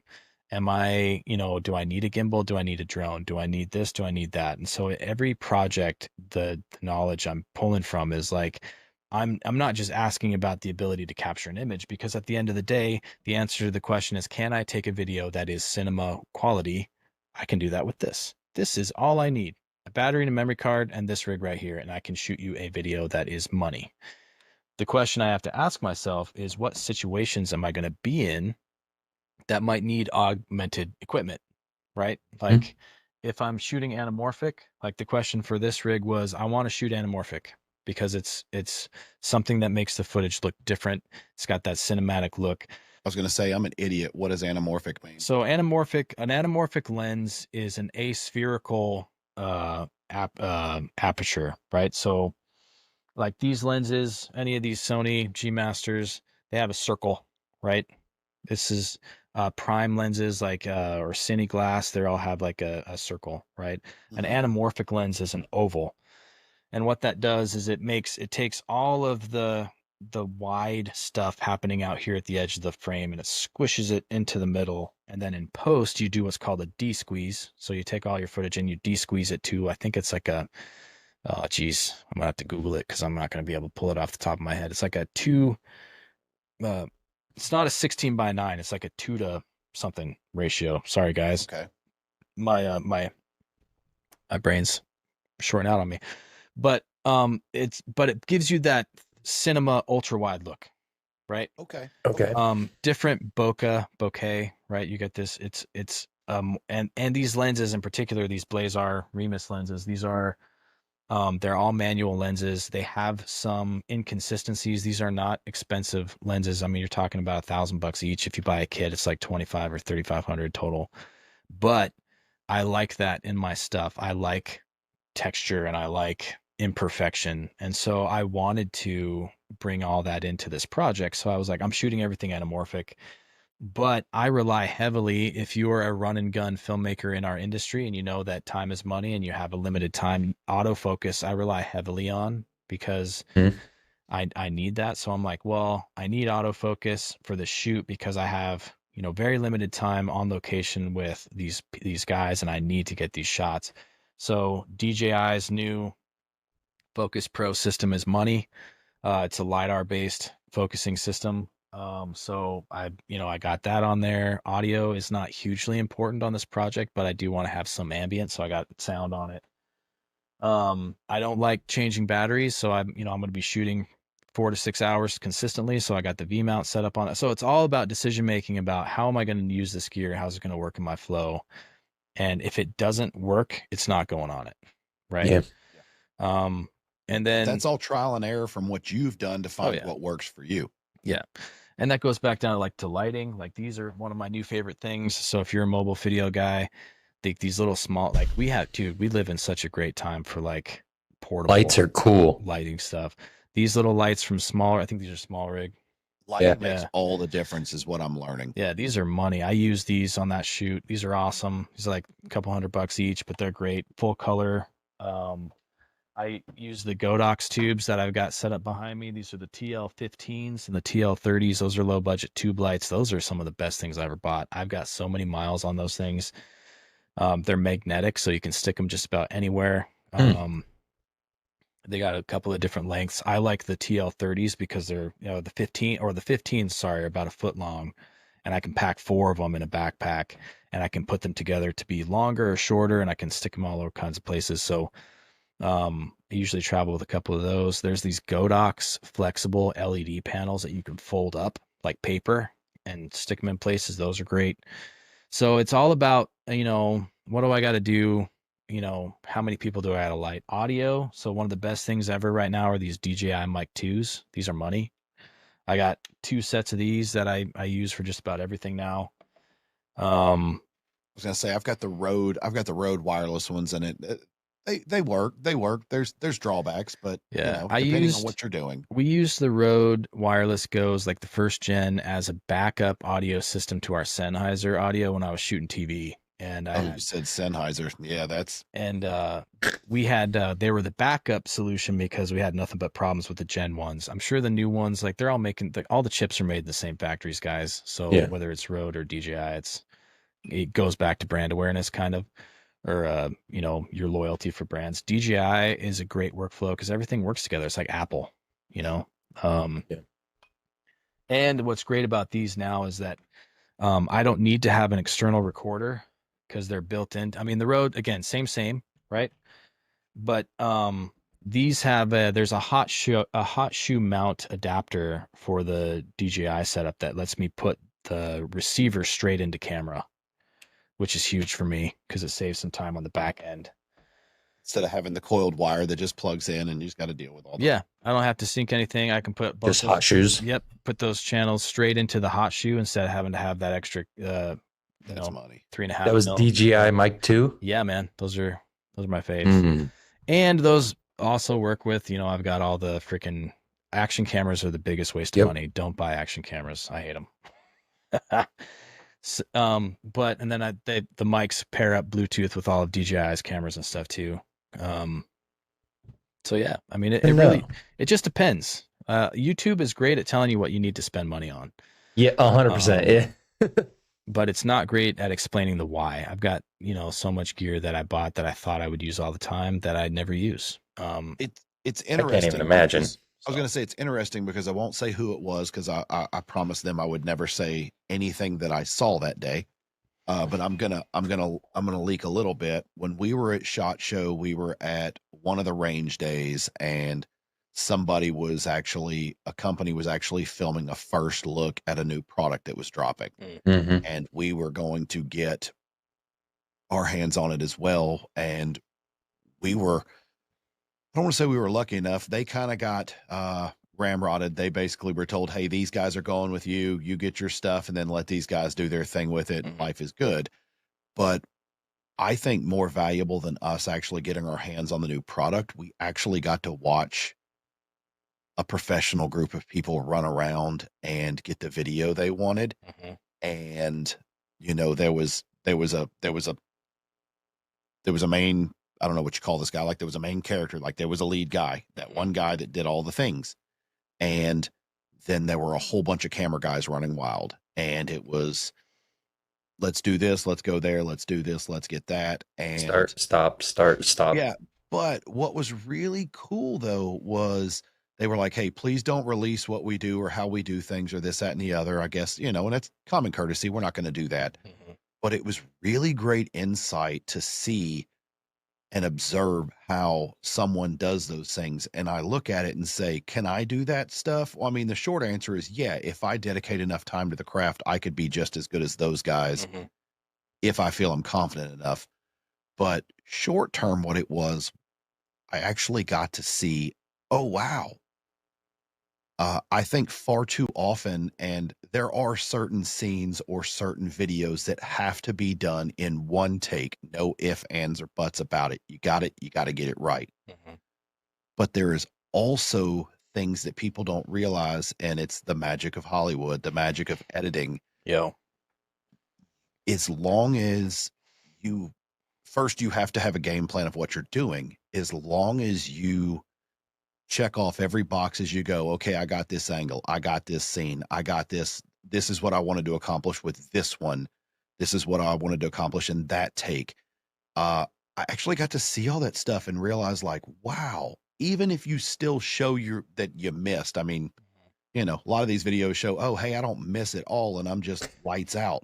And that's cool. Those look good on camera. No knocking that. But I kind of learned, hey, I can do the same thing, but still keep it organic and natural. And like, oh, hey, I pulled that shot and missed it, but I can still deliver something that is cinematically better than what I would have put together before I actually got Mhm. to observe this company do it. And I think that was huge to me. And I think that's with anything in life, but it really gave me a respect for the craft and respect for, I think, the most important thing before you shoot, unless it's like that Genesis video you did and pulled it out of thin air, but you still did the checklist in your head. Mhm. Mm-hmm.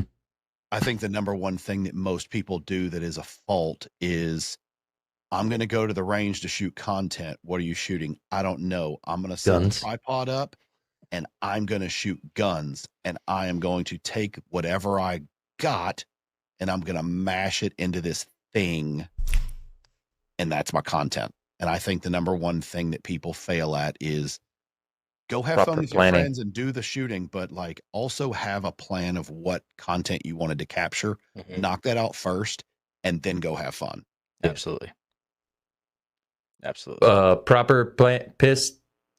Proper planning prevents piss poor Piss- performance. I knew Yep, I'd find yes, it. There we go. yes, That's yes. what I was that's like, where I there was we going. go. That's what we're looking for. That was a good story though, Mike, because like, and we had an interesting vantage point too, because it all kind of happened down in a canyon, and so we were kind of overlooking the whole thing like we were in a football stadium, It and was so like we were on a catwalk watching somebody run CQB. It was like, hey, I see everything happening. This is so cool. Dude. it was cool. And then they told us like, hey, the sauce, and then to see later the production, it's like it took these guys an hour to shoot something that in the end was 25 seconds. Yeah. Dude. Like it and it was an amazing production, but really cool stuff. But the proper planning, I think, is most important, and something that I'm still learning to do. I'm not very good at it. The thing is, and I've learned this, is that you have to take your expectations about production and kind of throw them out the window,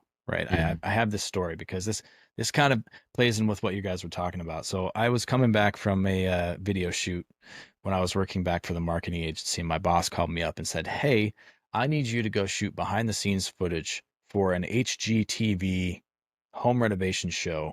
They're going to be at one of our clients. It was a flooring company. That's like they're going to be there shooting for this episode of the show.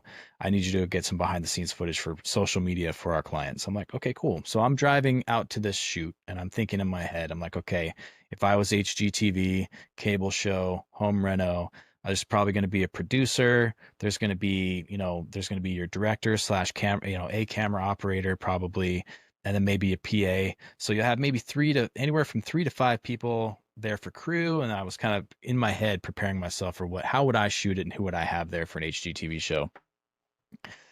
And I got there and I got inside of the location and there was one guy with 2 iPhone 11s and a GoPro. And that was it. That's high quality. The whole cable show. The 2 iPhone 11s were on selfie sticks and they were being run by the people who were on the show. And then the guy that was shooting it with the GoPro, that was his A camera angle. He would just every few minutes move it to a different location in the shop and just kind of anchor it. And I called my boss up and I'm like, yo, you really want behind the scenes footage of this? I'm like, I have more gear than this guy's got when it comes to I could shoot this 1,000 times better than this guy. But it set the expectation that, video production can be as small as 2 iPhone 11s and a GoPro for a cable TV show to, craft services, talent, the works, huge crews, huge cameras, huge lights for a 15-second, 30-second gun commercial. Yeah. Right? Yep. So and sometimes revealing that magic like you could have done, or I don't know if you did it, but sometimes revealing that magic isn't the magic you want to reveal. Right. I'm like, I didn't shoot any behind the scenes. I was like, this is going to look stupid. I just got a bunch of footage of me chasing a guy with a GoPro. Right. You should have just used your phone. Hey, look at me. Just put it on your stories. Oh man, geez. So yeah, I was like, I'm out of here. I packed up and headed home for the day. But it was like I carried that with me now because I'm thinking that's the bare minimum to shoot on cable. But they're still out there doing it. Oh yeah, and people, they're grinding through it. People eat it up because I've had people tell me too. I was talking to a producer he would jump East Coast, West Coast for Nickelodeon and Disney. He was helping me with he was producing one of the TV shows I was working on. I was directing it was like a food show for Fox 28 locally. And I asked him, I'm like, yo, what do you think of the potential for a guy like me to be able to shoot movies and have it, without huge budgets, without having to move to California because I don't want to do that. He's like, what do you think? And he's like, look, if the story is good, it doesn't matter what it's shot on. Somebody will buy it and it'll run. Right. That's true. And that's where foundationally for me, that is the bottom line. Content and story is king. Right. That's why old movies like Braveheart, stuff shot on film that is you could still watch that today and you're like, mind blown. Damn. Mind blown. It holds up. It's because the story is good. Right. They told it well. So it doesn't matter the quality of the content. That is my foundation when it comes to content creation for any brand I work with, any story I'm telling is the story good? If I can tell the story well, it doesn't matter if I've got a cell phone, an old school, like a GoPro or whatever. I can, if it's shot well, people will watch it. Right. And Josh, looking in the crystal ball, bro, yeah. Where do you see, or where would you like to see 1156 growing or evolving in the next few years? Yeah, I want to push into story-driven content. I'm kind of over the 60-second cinema stuff I've been doing for forever, and this goes back to kind of some of the stuff I was doing for Stopbox USA and working with some of the big influencers and some of the bigger projects I've been on, where I'm like, I have thousands of hours of time and money invested into becoming a good storyteller with film and photo. And for me, the idea that all that's going to culminate into is the ability to shoot a good 15-second ad for social media is just I'm over it. That's heartbreaking. Yeah. It's just deflating. It's deflating. Yeah. I mean, you got to pay your bills and you're going to do what you got to do. But if you have a preference or you can do it, it's let me spread my wings a bit. You're not the only creator we've had, especially serious film creator, that's told us that you know what, honestly, even if that's what people are wanting to consume, I'm going to like I can't do it anymore. Yeah. I'm going to make Mhm. a passion project, something that actually means something, not just a little 15-second reel. Absolutely. So I've been able to take, I've been able to make the company finally, I've been able to pay off all the company's debt, all the gear's paid for. And so I'm going to start investing some money. Like I'm in June, I'm going down to San Antonio to shoot my first kind of shot at a documentary project for a guy down there. His name is Right Paul on. Paul Reifke, great dude. Uh, Retired Army, was wounded in Afghanistan, was walking a dark path, found archery, competitive Hmm. archery is what kind of saved his life. And then he, started competing in archery. And so I'm going to go down and tell his story in a short form documentary, which I don't know if I'm going to like. I had a buddy that first off, I hate shooting weddings. I shot one and that was it. That was enough. Weddings are the worst. It takes a special person to shoot weddings. I'm just saying that. Let me hold on before you finish that. Let me tell you my story about my wedding. All right. Oh no. Oh, this is the best story ever. You're gonna love this as a cinematographer. We hired someone. It was a recommendation of someone else, and it was like, oh, they do a great job. They're not super expensive because I was the guy that was like, I'm not paying 10 grand for something that I watch once on our anniversary and never watch again. Mm-hmm. But it needs to be more than, a GoPro on a tripod. Mm-hmm. And we did the whole church. We wanted the wedding in the church, and then we wanted the reception. And the photographer that was there was videoing this thing from the back of the church, videos the entire thing. And when the priest said, "You may now kiss the bride," the battery died. And he did not have any other batteries. Oh So no. no reception was recorded, nothing was done, and we got everything except the kiss and the "I now pronounce you." Like everything else we got, but like the official, "Hey, now you're really married," battery died. We Oh didn't get man. Okay. anything. Let me tell you my one wedding He sounds story like a for pro. shooting because it kind of went that direction. Let me tell you how this happened, right? Oh no.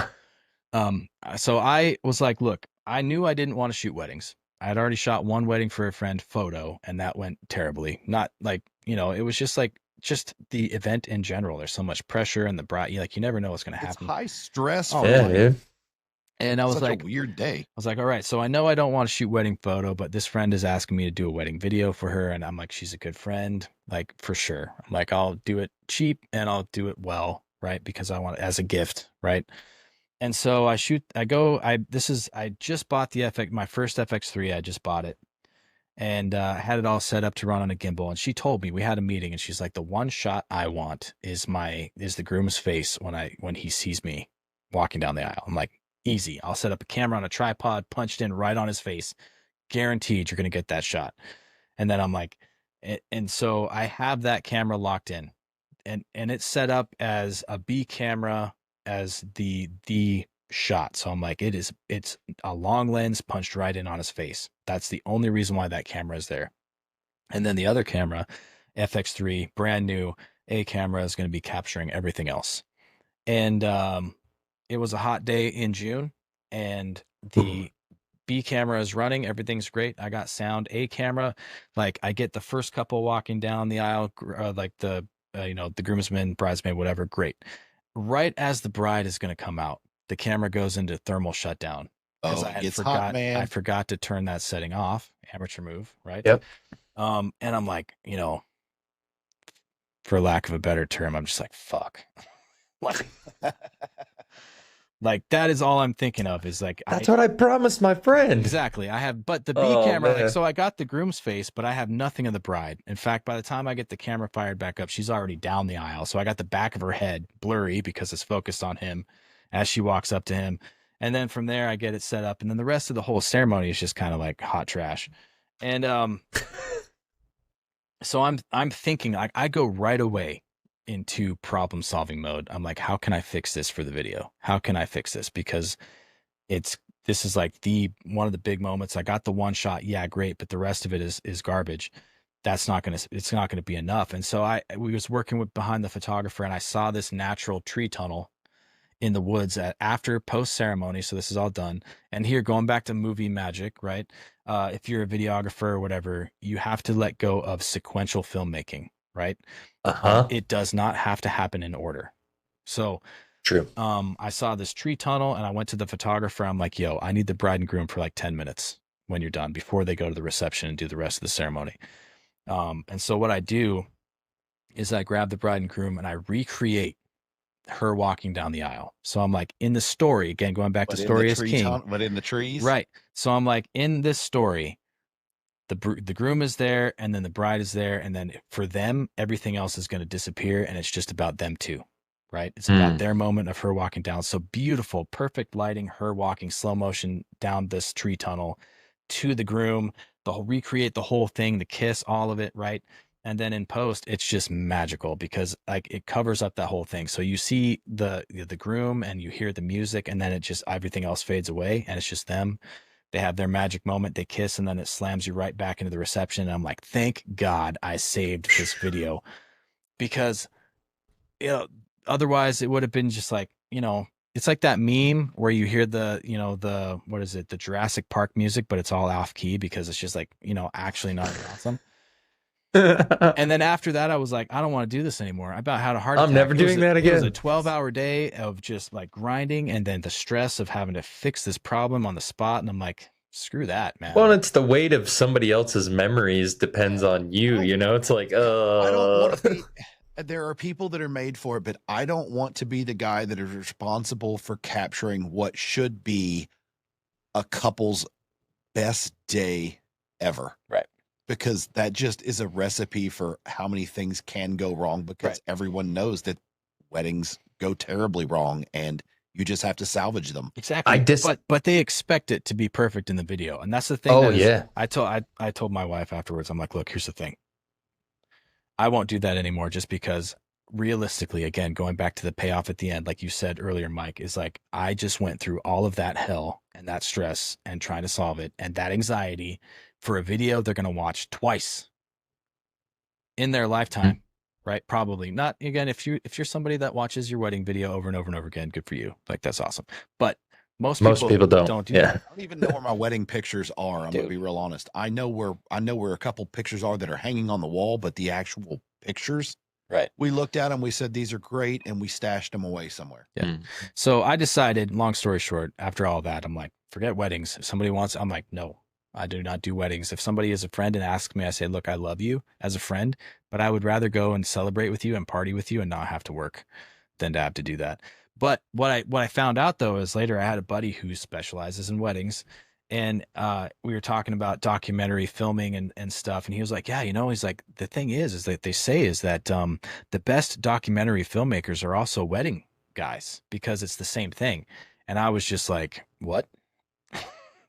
I'm like, I hate shooting weddings, and so I'm going to try a documentary, and I'm probably going to learn that I don't like shooting documentaries. So then what?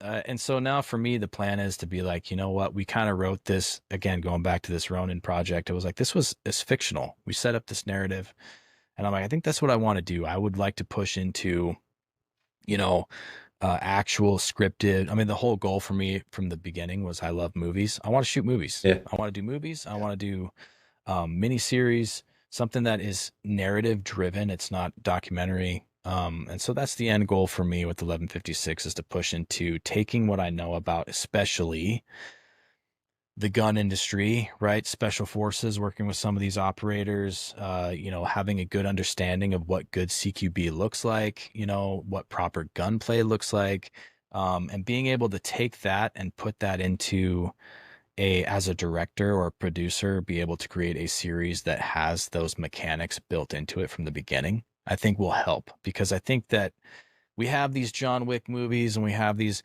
action flicks and all these miniseries that are coming out, and then I'm watching them back and I'm like, they don't quite have it, Yeah. It's like they're not bad, but the baseline, in my opinion, for storytelling, and this is my opinion across the board, has been dropped so far down because we're just consuming content on a level that we haven't had before. And it's all about the business and not about the art form, that the storylines are weak.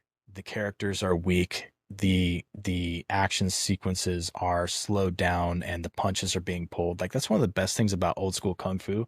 Go back and watch Bruce Lee and Jackie Chan. They're not pulling the punches, right? They're not hitting hard, but they're getting hit. Yeah. Right. The fight scenes are choreographed. They're not like, Crouching Tiger, Hidden Dragon, magic cables floating around all over the place. They're like, they're using their environment. One of the best fight scenes of all time, I think, in my opinion, and I might get some heat for this, is in Project A, old school Jackie Chan. It's the Navy versus the police department in a bar, and they destroy the bar. Like every chair is broken, every table is broken, every glass is broken, and it's just like straight up 10 minutes of just savagery on each other. And then at the end they go back into the story. And I'm like, but that's kind of what you expect. I oh mean, yeah. with at least with the John Wick stuff, with Keanu Reeves, like the man can run a real gun. So I love that. But when it came to John Wick, I as a consumer of it don't mind the action scenes just because I know that hey, I know he can run a gun and some of his technique and what he's doing is accurate, but the scenes in themselves are so outlandish that you just kind of let it all play out. Yeah. So and you're like, yeah, this is all fake, but it's Yeah, good all for of it. cinema. Like so let me pick on John Wick. So here's my spiel. I liked the first John Wick movie, magical. Loved it. I was like, this is awesome.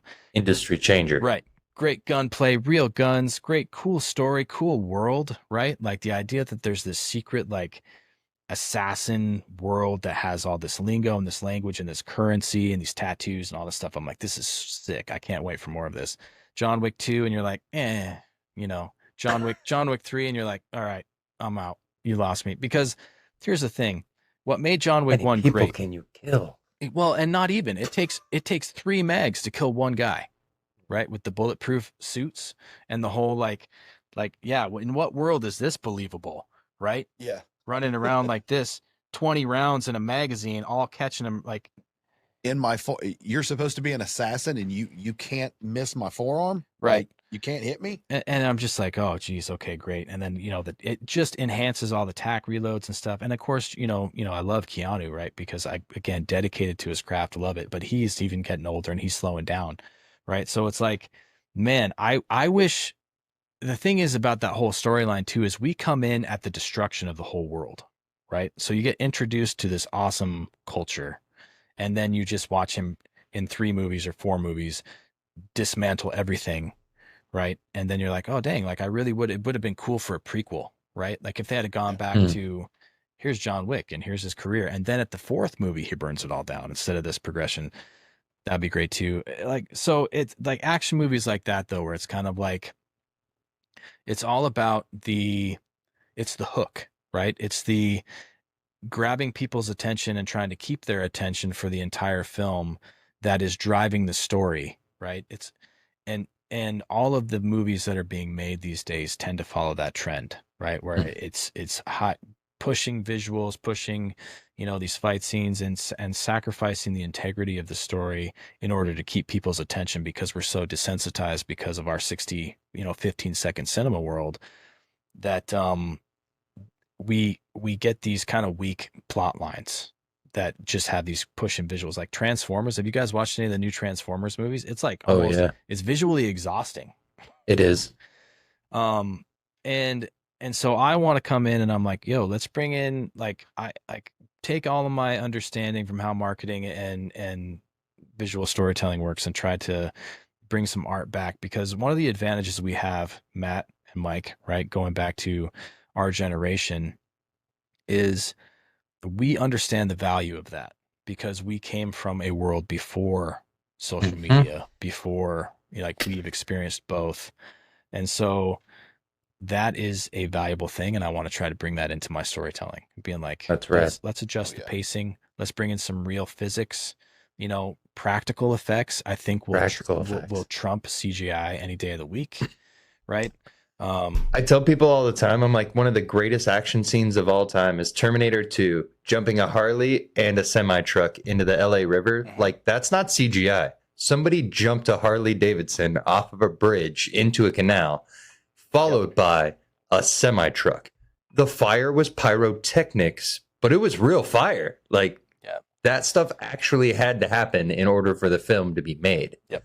It's It had, it's an amazing thing. yeah, and then I think that Lord of the Rings, the trilogy, was the ultimate kind of combination Mm-hmm. of old school and new school, and then we kind of leaned too heavily on the new school from there. But I think that and this is why I'm stoked about the creators we have in the gun industry specifically. I say this all the time on my podcast, is that we are fostering and incubating. It is a competitive, hard to be successful in niche, but we are incubating a type of creative that is not being told you can't tell the story this way because it's not acceptable socially, because we are in a socially unacceptable niche, right? Yeah, So 100%. right off from the beginning, it's like I came into the gun industry because I wanted to do it my way without having to feel like I had to sell my soul to comply with the woke agenda, right? Mm.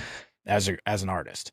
And so those are the type of creatives we have in this industry. Yes, they're not getting the recognition they need, but when they finally get to the point where they're ready to punch out and actually start telling stories, they're going to be telling them like from the perspective of there's no limitations, right?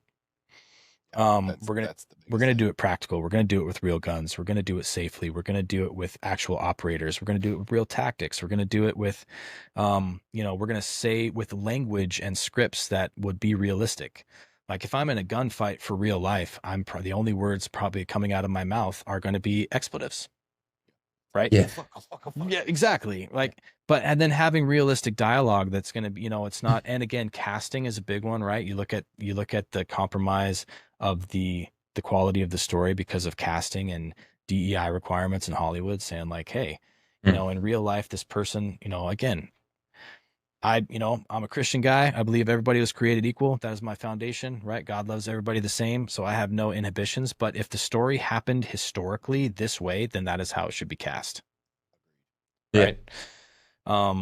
Because that's going to be truth. And that is the foundation of 1156 Productions. This is a production company that has committed to telling true stories truthfully. Word. Right? Like no compromise. If Hell yeah. if this is the way it happened, that's the way it's going to be shot. So, well, before Matt rolls into that last question, man, I want to ask you, because you just touched on our gun industry and all of the talent that's here and all of the growing talent that is being incubated as we speak. I hate the word shadow banned because I believe that everybody is equally shadow banned. I believe it's a handicap. It's like a governor on an engine. Everybody's got one if you're in this industry. So don't complain. If I'm not gaining followers because I am shadow banned, the guy that has 100,000 followers is just as shadow banned as me. Mhm. He's just more known. So that should motivate me to get out there and be more known. But you know how volatile this industry is as far as mainstream media. What advice would you give someone that is looking to start either a full-on production company in this industry in this day and age, or just, hey, I'm a photographer or I'm a cinema photographer that wants to get into this stuff? What advice would you give someone new starting out in this industry? Oh, let's see. I think the first thing I would tell them is just manage your expectations from the beginning, right? You're not going to be like, look, and I'm not saying it's impossible. It's just highly improbable that you're going to blow up overnight, right? Yeah. If you're entering into it now, you have the disadvantage of content creation at a high level being a commodity service. I would encourage you to look into Alex Hermosi. He's a great dude. Like, I don't know if he's a good dude. I don't know him, but the books he puts out on how to market and sell your services in today's culture is smart guy. Is great. So I'd encourage you to check out Alex Hermosi's stuff. But one of the things he encourages you is to try to not be a commodity. And right now, content creation is that. There are thousands, and not to discourage you, but there are thousands, hundreds of thousands of very talented videographers, photographers. We all have access to the same gear. It's very affordable, right? We all have the same software. We all have the same applications. So the thought that you can come into the industry and bring something new from a production standpoint is the wrong way to come into it. Yeah. Don't think that you can do that successfully. I would encourage you to look into yourself as creative and find what makes you unique, what makes your look unique, and then market and sell that. Don't sell the gear. Don't, don't try to, you know, don't get sucked into the, I have to create content at a rate at a level of your peers on social media, because that's just going to burn you out faster than you can imagine. Set a pace, set a tone, and just do you. And again, the big thing is just you have to get over your self-esteem issues and be willing to get outside of your comfort zone. I encourage, this is what I did when I was a student. I think being a non-traditional student helped set me up a little bit here, is because I came from a sales background, working at the hobby shop. And I learned that as a student or as somebody just starting out, use that to your advantage. It's not a weakness. You're not a threat to your competition if you're brand new or a student, right? Because you don't have anything to threaten them with. So your ability to call people up or to reach out or to cold call and say, hey, I'm just starting out and I'd love to buy you a coffee and pick your brain about how you got to your level of a success. People are way more inclined to be able to do that when you're starting out than before. So just don't tell yourself that somebody's not going to pick up the phone because you're nobody. A great example of this is I had the opportunity to go out to New Hampshire and shoot with Ken Allen. He runs a company called Ken Allen Training Group. He puts on an event every fall called Kalashtober. Really cool event. I took my wife out there. She came with me. We shot the event for him, just because I wanted to support him. And my wife packed the camera for me, and she's just started shooting. And then everybody was calling her a photographer. And she comes up to me after and she's like, I'm not a photographer. And I'm like, they don't know that. They see you with the camera. You're a photographer. They don't know if you just started out or if you've been doing it for 15 years. The only thing that is preventing you from being a professional in that moment is your own voice saying, I'm not a photographer. Yep. So for anybody just starting out, I mean, just own it. Dress the way you want to be perceived. And what is it that, sorry, I just kind of butchered that whole saying, but it's like, dress for the job you want. Exactly. That's the one. Dress for the job you want. Dress for the job you want, not the one you have. Right. And then just own it. Right. And own your mistakes. If you screw up, the best thing to do is to call your client and say, hey, look, I screwed up. Can we reshoot? What can we do to fix this? Be real, be authentic. Don't, and again, my biggest pro tip to anybody is redundancy is important. Back everything up as soon as you can. Bring extra cards. I was down in Coronado shooting. Two was the keynote speaker for the Vets Gala in Coronado in San Diego a couple of years ago. I went down to shoot him. And the company that was, camera guy, you see a camera guy, it's like, hey, what's up? You kind of connect. And so the company that was hired to shoot the whole event for the gala, they had like 5 guys all running cameras, and I was just there to shoot stuff for 2. And turns out, found out after the fact, the Vets guys called me up and said, hey, do you have any footage of the event that we can have? Because the crew that shot the gala somehow lost all the footage from every camera. And this is Southern California, man. Like, those guys probably charged a pretty penny to have an entire crew out for the evening to shoot that event. And there's nothing now. They have nothing to show for it. None of the speeches, none of the B-roll. It was all gone. And so I was like, yeah, I got some footage I was able to give them, but it was just a reminder, like, hey, do yourself a favor, back it up twice. Make sure you have the footage. Don't format the cards until you're 1000% sure that you have dumped them properly. Yeah. Because even I still sometimes I'm like, geez, I've got 6 cameras and all the cards, and it gets confusing quickly. So just redundancy. It's important. All really good advice, I think. But Josh, I think we're about there in the show. Sweet. I warned you kind of at the beginning about our last question. We like to do 5 guns. So we've talked a lot about video and production. We're back to guns. What are Josh Best's top 5 guns. All right, my top 5. Let's see. What are you taking with you? All right, I'm gonna go based off of the genres that I love, and so spaghetti western. I gotta have a Colt 45. All right. Yeah, Gotta hell have it. And along with that, to kind of complete that whole setup, Colt 45, and then you gotta have like an 1897 Winchester Oh man. All right. repeater lever gun, Nice. right? So there's the western genre covered. Let's see. If I had to pick another one, I love the MP5s, so I'd have to have one of those. That's a common appearance here. Yeah, MP5 Yes, is a it great is. gun. I've had a chance to shoot them many times, and it's always a blast. AK-47 also, it's a fun gun to shoot. So what am I at, 4? We love them. Crap, Good old smooth bore. that's tough. Smooth bores. Geez, if I had to pick one, that would just be my top dog. Well, you're a hunter too. Yeah, but hunting rifles, man, they just don't do, like, You can still shoot a deer with an AK if you needed to. that's true, right? Yeah. And I could always turn my lever gun into like a 45-70, and then You're good. I'm good. Yeah. Let's see.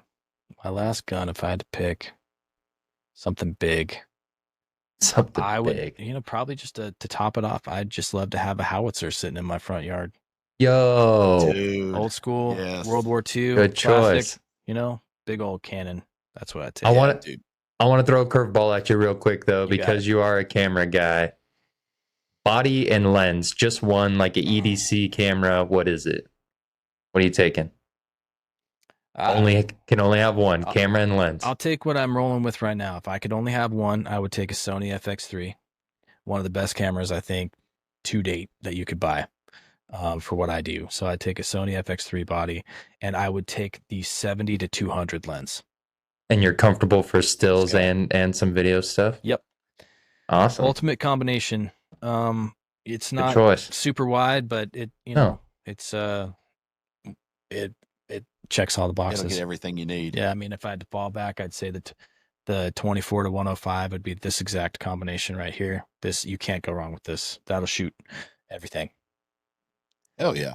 So, yeah, man. Well, Josh, man, we appreciate you taking the time to come on. For real. If there's anything we can do, man, first plug where everybody can find you. Let's hear about 1156. Let's, plug the podcast, plug everything. Sweet. All right. So I got, like you said earlier, I got a lot of irons in the fire. So 1156 Productions is easy to find all of my social and contact info just through the website. So if you go to 1156productions.com, that's 1156productions.com. That'll hit you with my LinkedIn, the Instagram, everything related to 1156 Productions, as well as what I'm doing with the Guns and Cameras podcast. That is also kind of the hub for that there as well.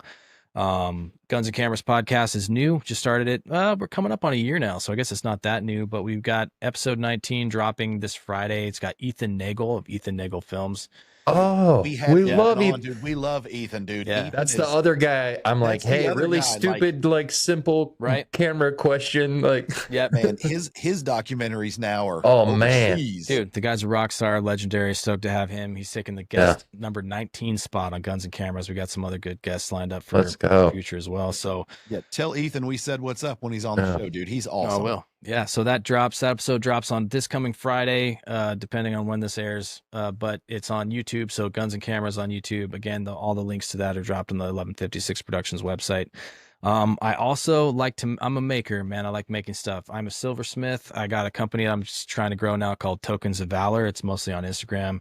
I take ballistic components, so brass, copper from bullet casings or whatever. So if you have if you're a hunter, right, and you shoot an elk, you usually keep the casing and you say, I got this bull on whatever, blah, blah, blah. It'd be cooler if you could wear that as a necklace or a bracelet or a ring, right? So I'd take those kind of things. I marry them up with sterling silver or gold, depending on your preference and budget, and turn them into wearables, which is that's rad. super fun for me. So I'm trying to grow that. But yeah, again, some of that can be found on the website as well. Tokens of Valor is pretty new. Mostly I'm just doing custom pieces. I got a piece I'm working on right now for Blake Cook. He's big into pirate stuff. So I'm doing like a pirate coin pendant casting that in sterling, and then if he wants it gold, we'll do it in gold. But gold's expensive, man. Yeah, it is. Yeah, So Blake's a good dude, man. Blake and Kyle are doing their thing too, Yep. man. They're having a good time with that. yep. Last thing I So- want to say, and it's probably going to be the same answer as everyone else checking you out, but let's say we've got that one company that's sitting here watching, looking for their next camera crew because they got this new thing that they want to get out there. Is the best way to still get in touch with you, hit the website up? Yeah, hit up the website, fill out the content form there. Otherwise, just email me directly at josh@1156productions.com. One of the things that I do a little bit better than some of the larger production companies is that I build the crew to scale depending on the budget and size of the project, right? So my network is nationwide, and depending on what the scope and scale is, I'll build a crew, we'll assign a budget, and we'll go from there. So I'm able to come in as competitive as some of the small guys, like individuals, but then can build a crew as big. Like if you want to go big, man, we can go really big, really fast. Yeah, man, best way to reach out through the website or just direct by email or on social media. Just shoot me a DM, 1156 Productions, or at 1156_productions on Instagram. Hell yeah. Hell yeah. Well, Josh, man, we appreciate you coming on, taking the time to talk to us on a Sunday evening. Definitely love it. Definitely not going to be the end of our discussions. And man, who knows? We might be using you for some consult down here in the road. We got to figure out who the hell we are. We have no clue. We're just like two guys. We need a good LUT. Yeah, we need a good LUT. Yeah, We're two guys and, it'd be custom. yeah, You'd have a totally custom LUT because I don't do Heck the whole yeah. LUT sales thing. So awesome. And as always, guys, before we close out, our two-way piece of advice: take a new person shooting. Take someone out, outfit them with something that is safe, that is controllable, that is not scary, and show them a good time, and be a good advocate for the sport and the culture that we love. And it's your job to try and make them come back, man. So be a good steward for the 2A. And on behalf of Josh Best from 1156, Matt, I'm Mike. We'll catch you guys next time. Thanks for watching. thanks, guys.